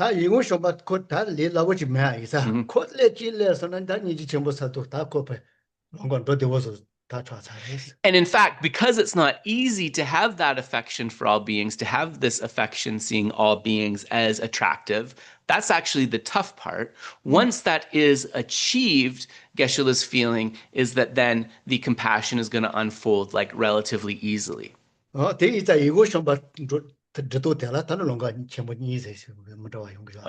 so this is why, like, there's different paths of approach to developing that mind that sees all beings as attractive, that affectionate love. That's why there's two kind of sets of instructions. Mm. Yeah. So Geshe said that if we're talking about an order of doing things, like, he thinks he would mention that, right? That really needs to be there for that compassion. Yeah, that's really helpful. Thank you. Yeah. Yes, I tend to like be too literal with it. And yeah, no problem. No problem. So thanks, Annie. Thank you. So I think Rebecca, you were first, and then B. I think B, you're after Rebecca. Go ahead, Rebecca. I was just wondering, in terms of Josh Lamb's question, because when I was over in India, the Dalai Lama at a Kala Chakra Tantra ceremony discussed the Shugden sort of statement when he banned that from practice within the Tibetan exile community. And I can remember the major discussion at that time was just exactly what Josh is talking about, other schools being sectarian and, the fact that we were actually, for the first time that I knew, differentiating. Now, he may not want to talk about that, which is fine with me. But I can remember that, and I know that actually was very surprising. So that might be an example, or we can skip it if you want. Inji keje kumari ne ngamadi da jawarumboche di shuden nyamlenche mi chobagi nesu chikdua di churi mayong yagi chedi double chik yong re duas dedi ko tambo dharamsala yere di tambo sungdu kundun tambo sungdu mi mambo hale so ine di gyun senche ne di churi mayong yagi chedi double chik res Geshe di kola inji minji keje gogi mare dua ine samso chikenata sherche. 말은 다때도 맞잖아. 샹도 노아지 요한이 내가 채워지와 있어. 어다 또 어떤 기서 왔어. 칼롭다보레도아. 야 샹도 porque 샤이 노소나. 근데 손지게 템바 칼레카까지 자나 컨트리뷰팅이네 또도 매아 있어. Yeah. 어다또 자자 맞잖아. 여러 채워 주는 거야. So Geshe said that he would describe it more as an advice firstly. Okay. And the advice was because this practice elevates that protector in a way that can harm one's refuge. And if one's refuge is sort of not properly understood, this can be an obstacle to really being able to achieve the fruit of the path properly. So that's how he would explain that.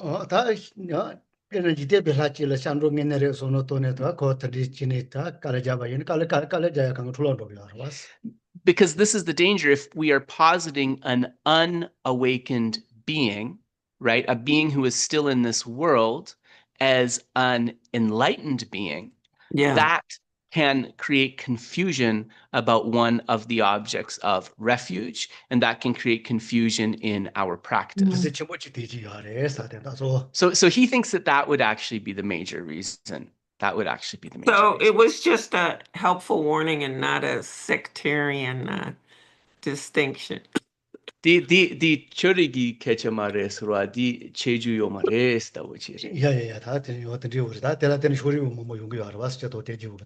Yes, Geshe said that yes, just with the caveat that having elevated into a position of refuge, this could cause sectarianism as a side effect of certain. Right. Yeah. Which is one of the things that you can't do is create problems in the Sangha. Thank you. Yeah, thanks so much. Thank Rebecca. you very much. Thank you. No worries. Thank you. I think B, you were next. Go ahead. Hello, Geshe-la, Venerable. This question came up for me in actually a debate class in relation to Pramana Vatika. So it's about antidotes to anger. Now, antidotes here has a very specific meaning with true attributes that antidote should engage with the object by imbuing it with the reality of the object. Sorry, say again, B. It should engage with the object by imbuing it with the reality of the object. So which means it needs to be able to see the emptiness, the selflessness of the object. Right. And then number two, the antidote should be directly in opposition to the counterforce with respect to the object of apprehension. So that's why we say like wisdom of selflessness is antidote. Only wisdom of selflessness is antidote to ignorance. Right. Yep. Okay. So in this sense, patience is not antidote to anger. Right. Yes, I understand. Because it doesn't fit that two-part definition, right? Yes. Yeah. Then the question came up, would the perfection of patience be an antidote to anger? Because for it to be a perfection of anger, in perfection of patience, it needs to have perfection of wisdom. Yes. Yep. So that's the question. I got you, B. Okay. Yes.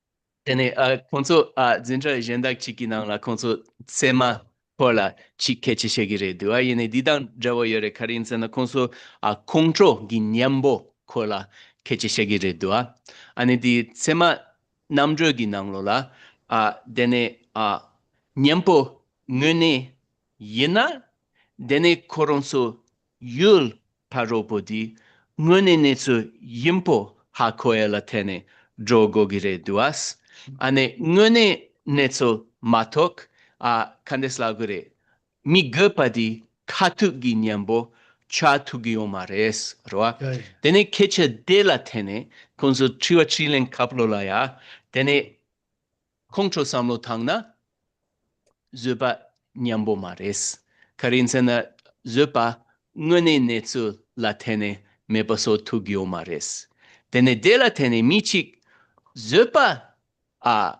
nyambo yo mares roa tsemagitseni yena nyambo mares yine zupe parchin seria di nyambores karinsena zupe parchin jablola tawa tatu ngosinya gine so chiktua didambarebes zebi phajrwa parchin zupe parchin nyambo jogirebes zupa madrona zupe parchin nyambo jogirebes me zeba nyambo jogirebes ngaina shomba inere zeba inere odeji kanga kunjog nyambo jogirebes ina nyambo tatu mares. So Geshe said that he would phrase it a little bit differently. The way he would phrase it is patience is an antidote to compassion. Love is, to compassion today. What is wrong with me? So patience is an antidote to anger. Love is an antidote to anger. Bodhicitta is an antidote to anger, but they are not ultimate antidotes to anger. The ultimate antidote to anger is the one that fits the definitions you mentioned. 다 제비 파시세나 오콜 로파 슈체고 쇼주지 세도 돈이 도게 따와 로파 침보 요아이자 녀보 줘야도 슈체가 레스테다 이나 녀보 타도 로 말이다다. Similarly, the perfection of patience is not an ultimate antidote yet. It is more powerful than most ultimate antidotes because it is moistened by the mind of bodhicitta and imbued with the wisdom realizing emptiness. But even the paramita, the perfection of patience, does not completely fit the definition of ultimate antidote as Geshe Sonam is describing it. 하고서 아니 제비 파시세나요 단다 뚱만 인연에 대다 빼는 단다 가는 노 루지바 세가레 단다 세다 된다 데레 뚱만이 마도 바다 이거 타도 된다 도요 말해. So this is based upon Geshe-la's understanding at Semitobarebe Tompani that until we have a pramana, a valid cognition of emptiness, none of the antidotes we cultivate will fit the definition of an ultimate antidote. They'll just be like, you know, a lesser antidote, for lack of a better word. Okay, so a lesser antidote meaning that it will be temporary. The affliction will still come up. Yeah. Then it hartuk inyampo mena di nekap gi nyambo chagires ane nekap sena di katsu pesha tangna nyomung di tsu lebya gi nyangadu. Diro? Absolutely correct, B. There's it's a temporary antidote, meaning that there's always the danger the affliction could come back. That's correct. This question also made me thought about. Sorry? I want to say something. You want to say something? Go ahead. Yeah. No, I thought Geshe-la want to say something. So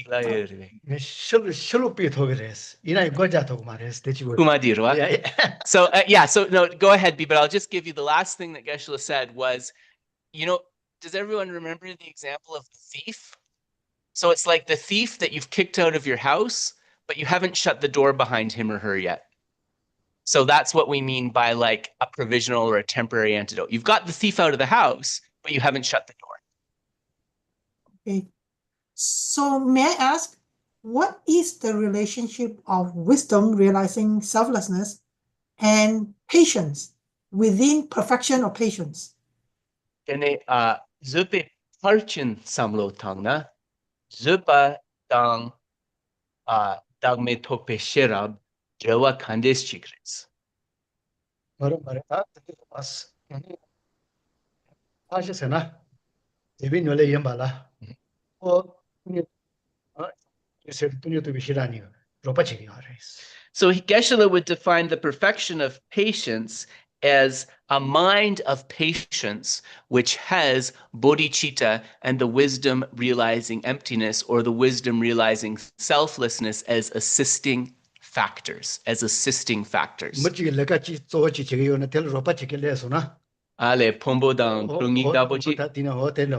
So it's like someone who has maybe a responsible job and needs to have a support staff. So I said to Geshe-la, like maybe like a CEO and their executive assistant or their secretary or something like that. He said, yes, like that. So the perfection of wisdom in itself is not realizing the selflessness of the thing, but it is influenced by the mind to realize selflessness of the thing. So I need to parse hairs here with you, B. So when you say realize the selflessness of the thing, you mean like the thing that you're angry at, right? Yes. Yeah. So, but it is because being a perfection, but it is influenced by a mind, maybe a separate mind that realizes the selflessness of the thing I'm angry with. Yeah, that's interesting. I think I see what you're getting like at. that? Let me. I think I understand. Let me try to put this to Geshe-la.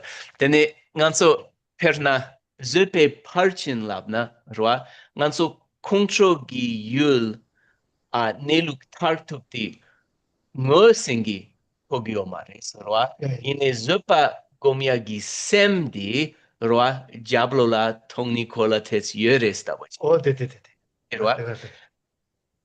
So I just checked. So what you said. So yes, it's like the antidote that you're called.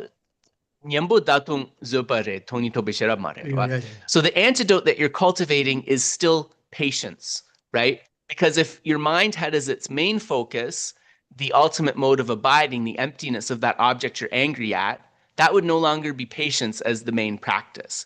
But that patience that you are cultivating as an antidote to the anger at that object has in the background a mind informed by that understanding of emptiness. Okay, thank you. Yeah, you're welcome. You're welcome.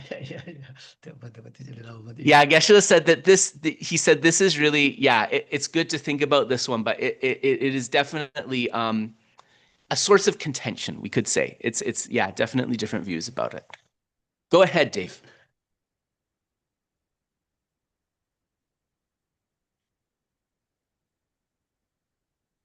Okay, thank you. I had gone mute. So on social media, we have from Bobby Richards, can compassion out of balance, in fact, lead us away from happiness and into an overabundance of worry? How can we overly compassionate people alleviate this side effect of compassion? So, Ningje, mantra yuna, dene center gichok, kadine center gichok la drogire dua, dene center mantra yuge, ponso nyotra di mang yonga gichedu, akaneslagure. Ningje, nyamlen chetang yurebes. Mare. Nijila tene senti mua, Yeah. So Geshe said that if, and he said, here we're talking about this practice of meditation on compassion. So I think for Bobby's question, I just want to really point to that part of Geshe's answer. We're talking about the practice of meditation on compassion, not like I'm a compassionate person in the everyday sense, right? So Geshe said that if you're experiencing more worry as a result of your practice on compassion, that's showing that there's not something quite right in your meditation on compassion. You need to adjust. So that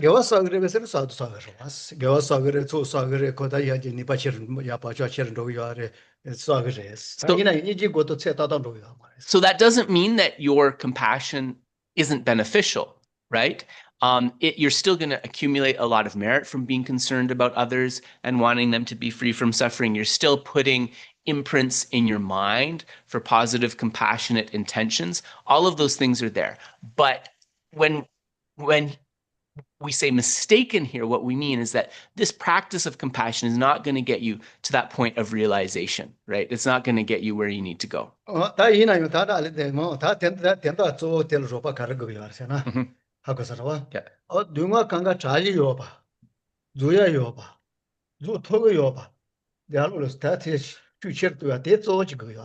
So in the case that the person whose practice of compassion is leading to worry, if we say there's something mistaken in how they're cultivating compassion, how do we correct that mistake? Geshe would say with the knowledge that compassion is wishing all beings to be separated from suffering. That means that separation from suffering is possible. To be separated from the causes of suffering. That means separation and diminishment from the causes of suffering is possible. So emphasize that aspect of it, the separation aspect of it. This suffering is something we can be separated from.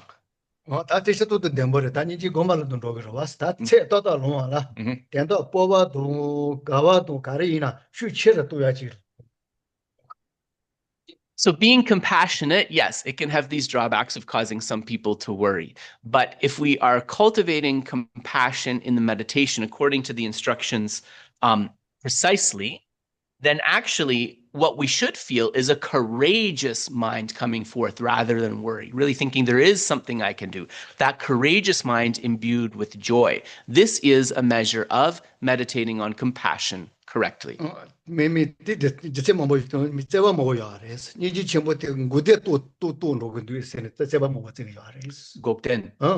Ningje tobela gokten togo de base.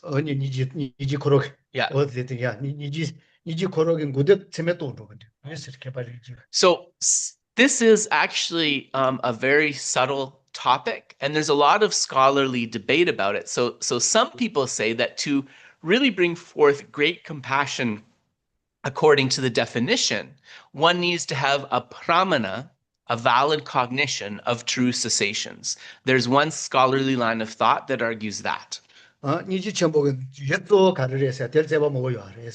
Yeah. So there's also a lot of debate about what is the actual object of focus for the most effective meditation on great compassion. There's a lot of scholarly discussion about that as well. Yeah.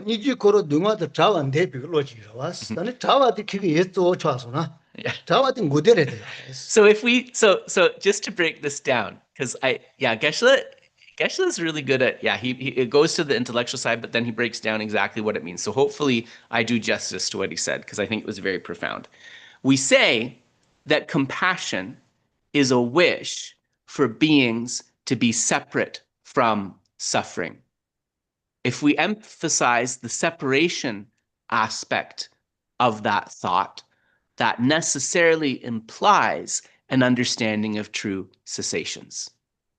Is that clear, everybody? Yes. Yeah. And just imagine, like, if true cessations is achieved, the kind of joy that unfolds from that. So according to the Prasangikas, those good old Prasangikas, right? True cessations is ultimately emptiness, right? So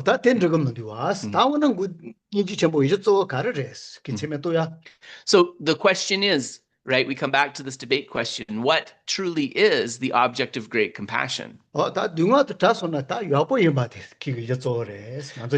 could think it is the mind that thinks how wonderful it is if beings can be separated from suffering. So the how wonderful if aspect is considered by some scholars to be the main part of the definition here. Yeah. But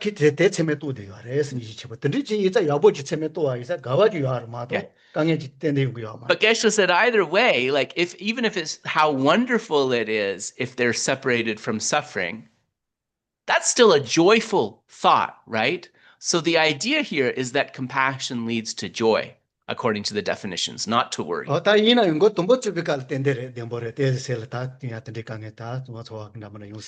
not denying that, especially in the beginning stages of our practice, as we contemplate the suffering and so forth that leads to compassion, this can lead to worry and difficulty.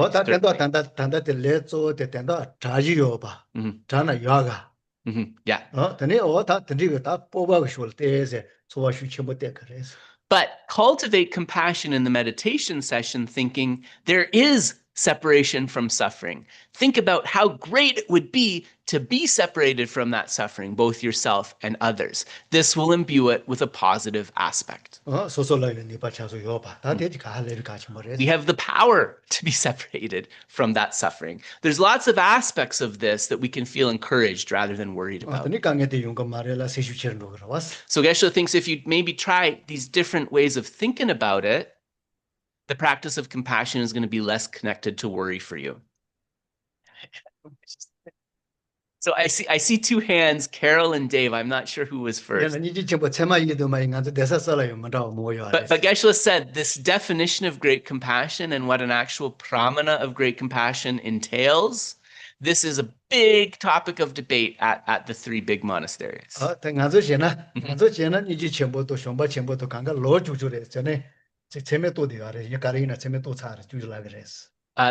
Candice? Yeah. Lam Rim. So Geshe is saying, sorry, anyways, let's go to Carol's question. I didn't understand that. I'll have to get back to you next time. Carol, go ahead. I just want to mention to Rebecca that I've written something to her about those issues in the chat. Now, for Geshe Sonam, two things. One is perhaps he might like to transmit a Sakya text at some point. A Sakya text, just generally, Carol? Yeah. Because we've had, the Nyingma and Kagyu things. Oh, right. So. Oh, you're thinking of the next topics. I got you. No, just to put it in the pot, In the pot. Chichena nganso Sakya gijung nganso surgi jadi chichena nganso Sakya gijung sotu giredu. Karinsa nganso Nyingma droson ne Gampopa latene kaji droson delatene gelu droson chichena Sakya tetstrona yapogan. Yeah, such a sort of Louis was Yamajira Numachino Sare. Listen. Yeah. So Geshe is open to this, and he says also there are some Sakya. So I don't know if these were from Holland or from here in Canada, but he said he has taught quite some time parting from the four attachments, which is a Sakya text. So definitely he's open to it, but for folks who are interested to hear, he says he plans to, but that's a good idea. He plans to. But also, I just want to say for folks who are interested in Sakya teachings, it may be that on YouTube, Geshe has a teaching on parting from the four attachments. Okay, question. Okay, I'll read it out. Chandrakirti's story with the cow. Okay. Yeah. Now, why not just make milk appear? What's the meaning according to dependent arising? Why did he need to create a visual basis of imputation?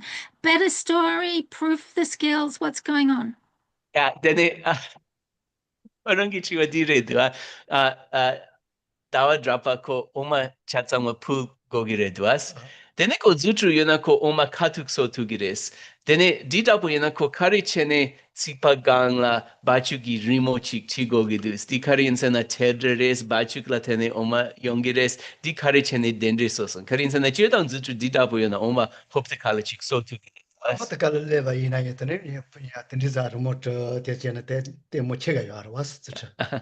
Geshe just thinks it's a more entertaining miracle if the cow is involved somehow rather than just the milk.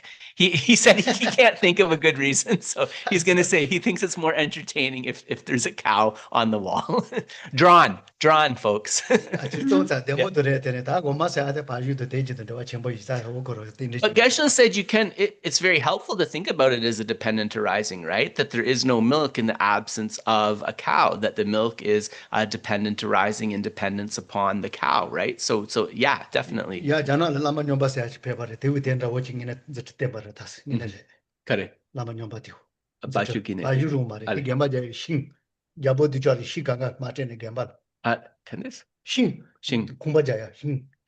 Correct. Yeah.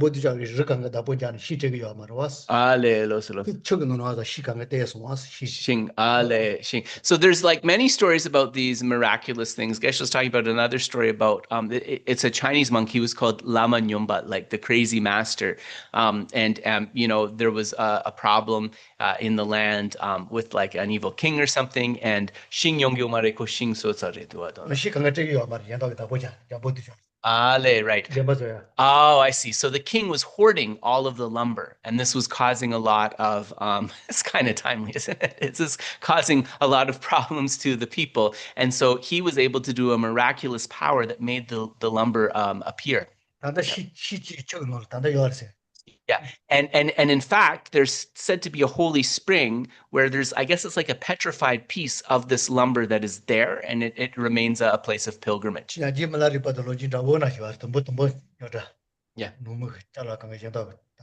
So you know, these are, Geshe said, these problems of like hoarding and debt and whatever, you know, these are perennial problems. Like, you know, think of Lord Milarepa's story. All of his suffering began with, you know, the extended family trying to take his inheritance, basically, you know.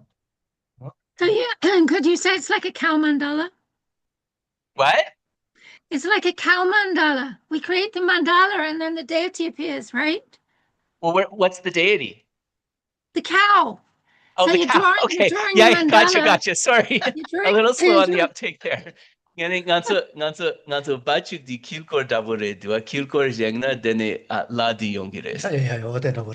Yes. Yeah, you can think like that if yeah, definitely. It could also be, you know, cultivating an attitude of non-harmfulness towards our creature friends, seeing that there is no milk without the cow. The cow is a precious thing to be respected. Can also think about it like that.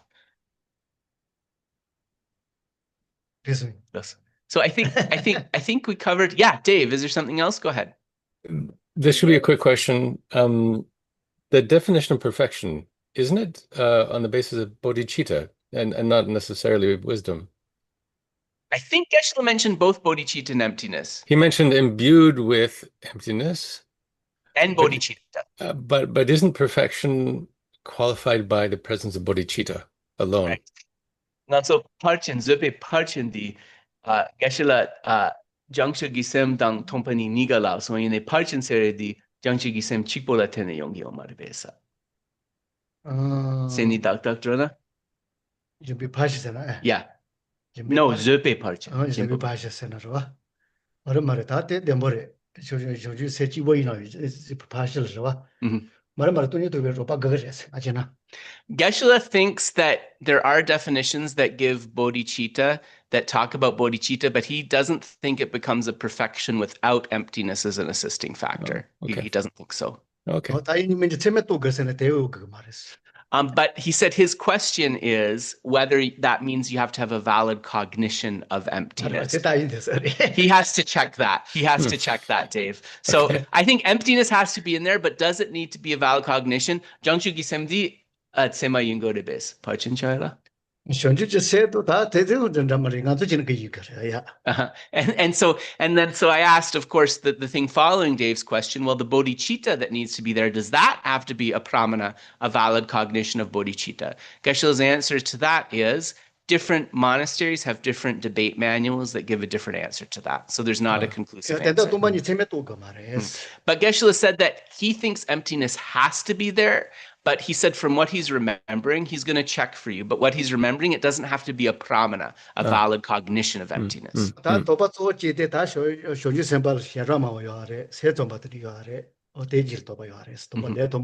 Yeah. And so Geshe said how this becomes an object of debate is because there are beings who give rise to bodhicitta and are holding a Chittamantran view, a mind-only view, or a Vaibhasika view, a great exposition view. Yet they've brought forth bodhicitta. And so then, didn't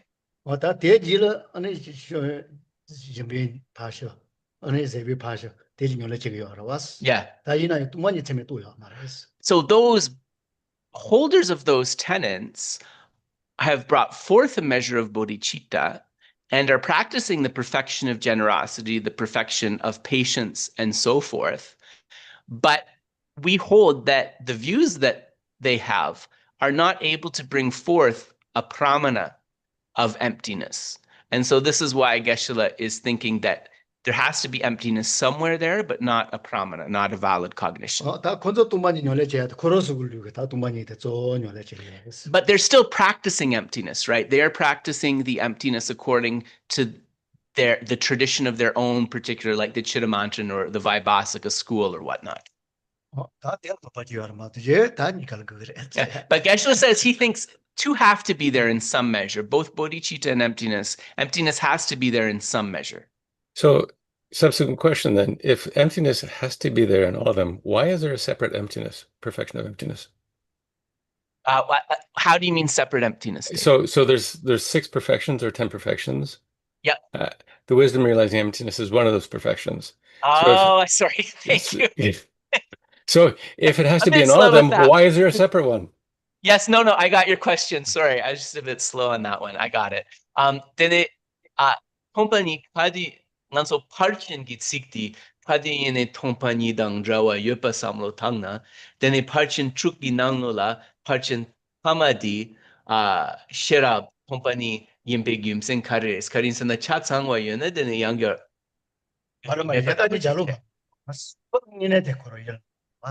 so the reason is that in all of the other perfections, Dave, emptiness, like we said, it's an assisting factor that's in the background. But in the 6th perfection, in the rubric of the 6, it is the main object of focus is emptiness. And that's why you need a perfection of wisdom. It's designating that wisdom as the main object of focus. With the other perfections, your mind has as its main object, right? It has those things as assisting factor, but it has its main object, the practice of generosity or patience and the like. But here it has as its main object the emptiness, the wisdom realizing emptiness. That's the reason. Yeah. So they all view each other, but yeah. Oh, am I muted again? No. I can't hear you, Dave. Okay, that's all right. That's good. Thank you. Thank you very much. Did you want to ask something else? Don't be shy. I don't know why. I don't know. Am I still unmuted? Can you hear me? Yes. Okay, somehow that anyway, that's good. Thank you, Tap. Okay. I won't belabor it. I don't think there's You won't belabor it? Okay, well, we can maybe think about it and we can read it later. So Geshe said he'll close with a story then, in that case. Great. And then he said Ngodrup has to meditate on patience. So sounds like it's a story I've never heard before and is probably super confusing to figure out. So I'll do my best, folks. He says, when you understand, don't pretend that you don't understand. Right. Because when Ngodrup doesn't understand, it's because he wants to not understand. Right. Yes. Okay. 당가마 자가마야 발라 아리라 레바가 체리 할레벨로지 첨보서 기지마지 자가마지 So this is a story about an Indian cognitive science who was studying cognition, studying the brain at a research university in America, in the US. And he was, you know, a really kind of developed scholar who was understood to have a good understanding of most of the various fields of science.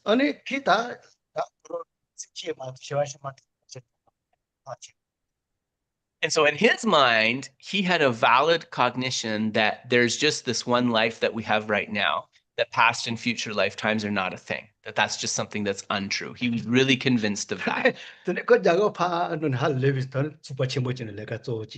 And so after his graduate studies, he went back to India, and he was working in a really important agency.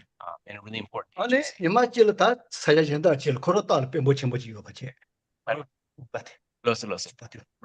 Right. So in that organization, I guess there was like a president, and he was like the second person, so the second highest up in that particular organization.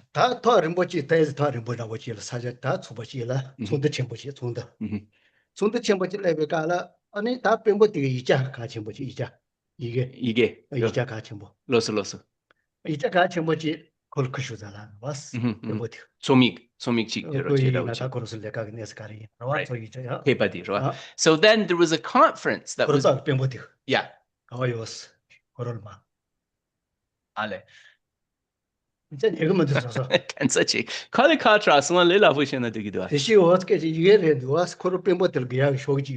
Right. So then the president or whatever of this organization, he had to submit a composition at an important meeting. And so as I guess kind of the person under him, he was the person responsible for writing it. So he asked, where is that composition?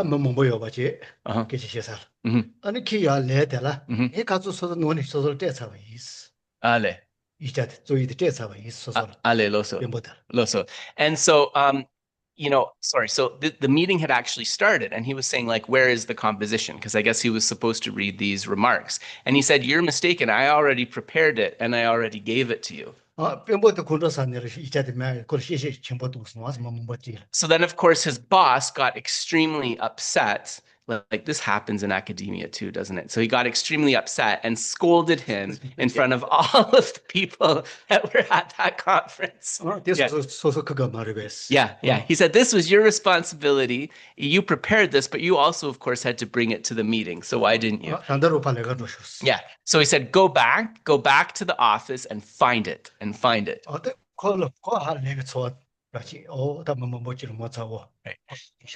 So of course he felt really bad, and he thought, oh my God, I look really incompetent. Everybody's probably looking down at me, and he felt really terrible about it. And he had to take, the Indian style, right? So the motor scooter, right? He had to take a motor scooter all the way back to the place. Yeah.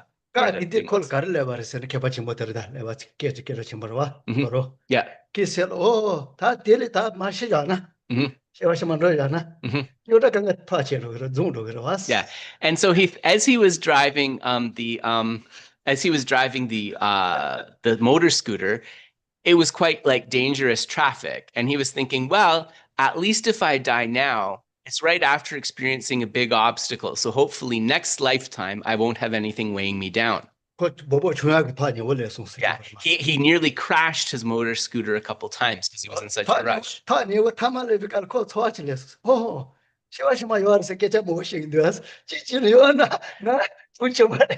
And then he thought, wait, I was thinking maybe it's good. Now's a good time to go to my next life because I just experienced a big obstacle. I'm thinking like there's past and future lifetimes. Yeah. And then if I'm thinking about next lifetimes, then I think I need to think about what all these religious teachings say about the lower realms and so forth. And so that experience actually opened his mind to approaching the path of Buddhism and studying Buddhism.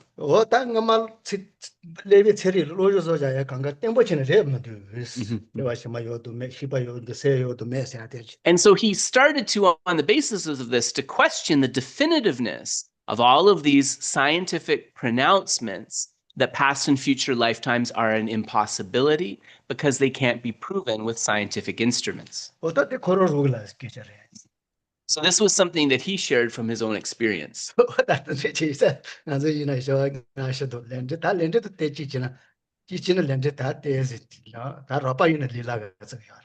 So, these are difficult things, past and future lifetimes, for scientists to accept. Geshe said cause and effect on the subtle level, probably hard, but there's lots of coarser sort of playing out of cause and effect that maybe they can accept. So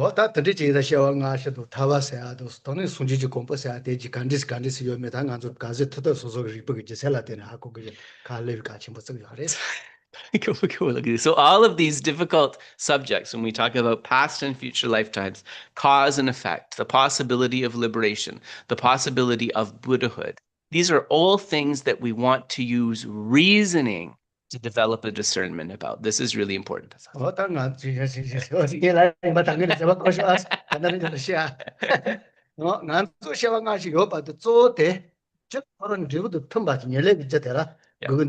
So one of the main things that we're positing in the teachings about past and future lifetimes is that a result has to have a similar cause, especially the similar cause has to be related somehow to that result. So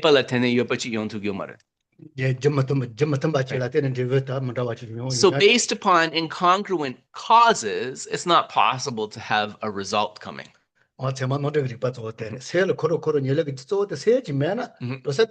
So consciousness has to have as its substantial cause a previous instance of consciousness. Consciousness can't arise from a completely unrelated moment of nothingness. So that's a very important thing. And this continuity, Geshe said, of causes and conditions, that's another thing that is kind of explored in that text, the one that B mentioned later, the Pramanavartika, right? The Treatise on Valid Cause. So Geshe said, because, this point, if you're completely, dismissing past and future lifetimes, then you have to necessarily dismiss a lot of the other things that Buddhism is saying as well, right? Yeah.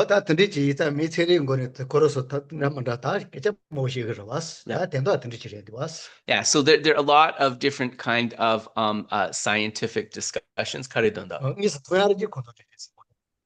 And they can explain things that can be perceived with the eye or with their instruments. But Geshe would hold that there's also a lot of things that they can't explain. And so we can come to further discussion of that. And so Geshe said, now that we are ending with the story, he thinks it's a good time to end the session. So just as a reminder, next week, enjoy some time off. The following week, please come and check out Geshe Sonam if you can. I think you'll enjoy it. And we will see you in 2 weeks, Geshe and I. Thank you very much. Thank you. Thank you. Thanks.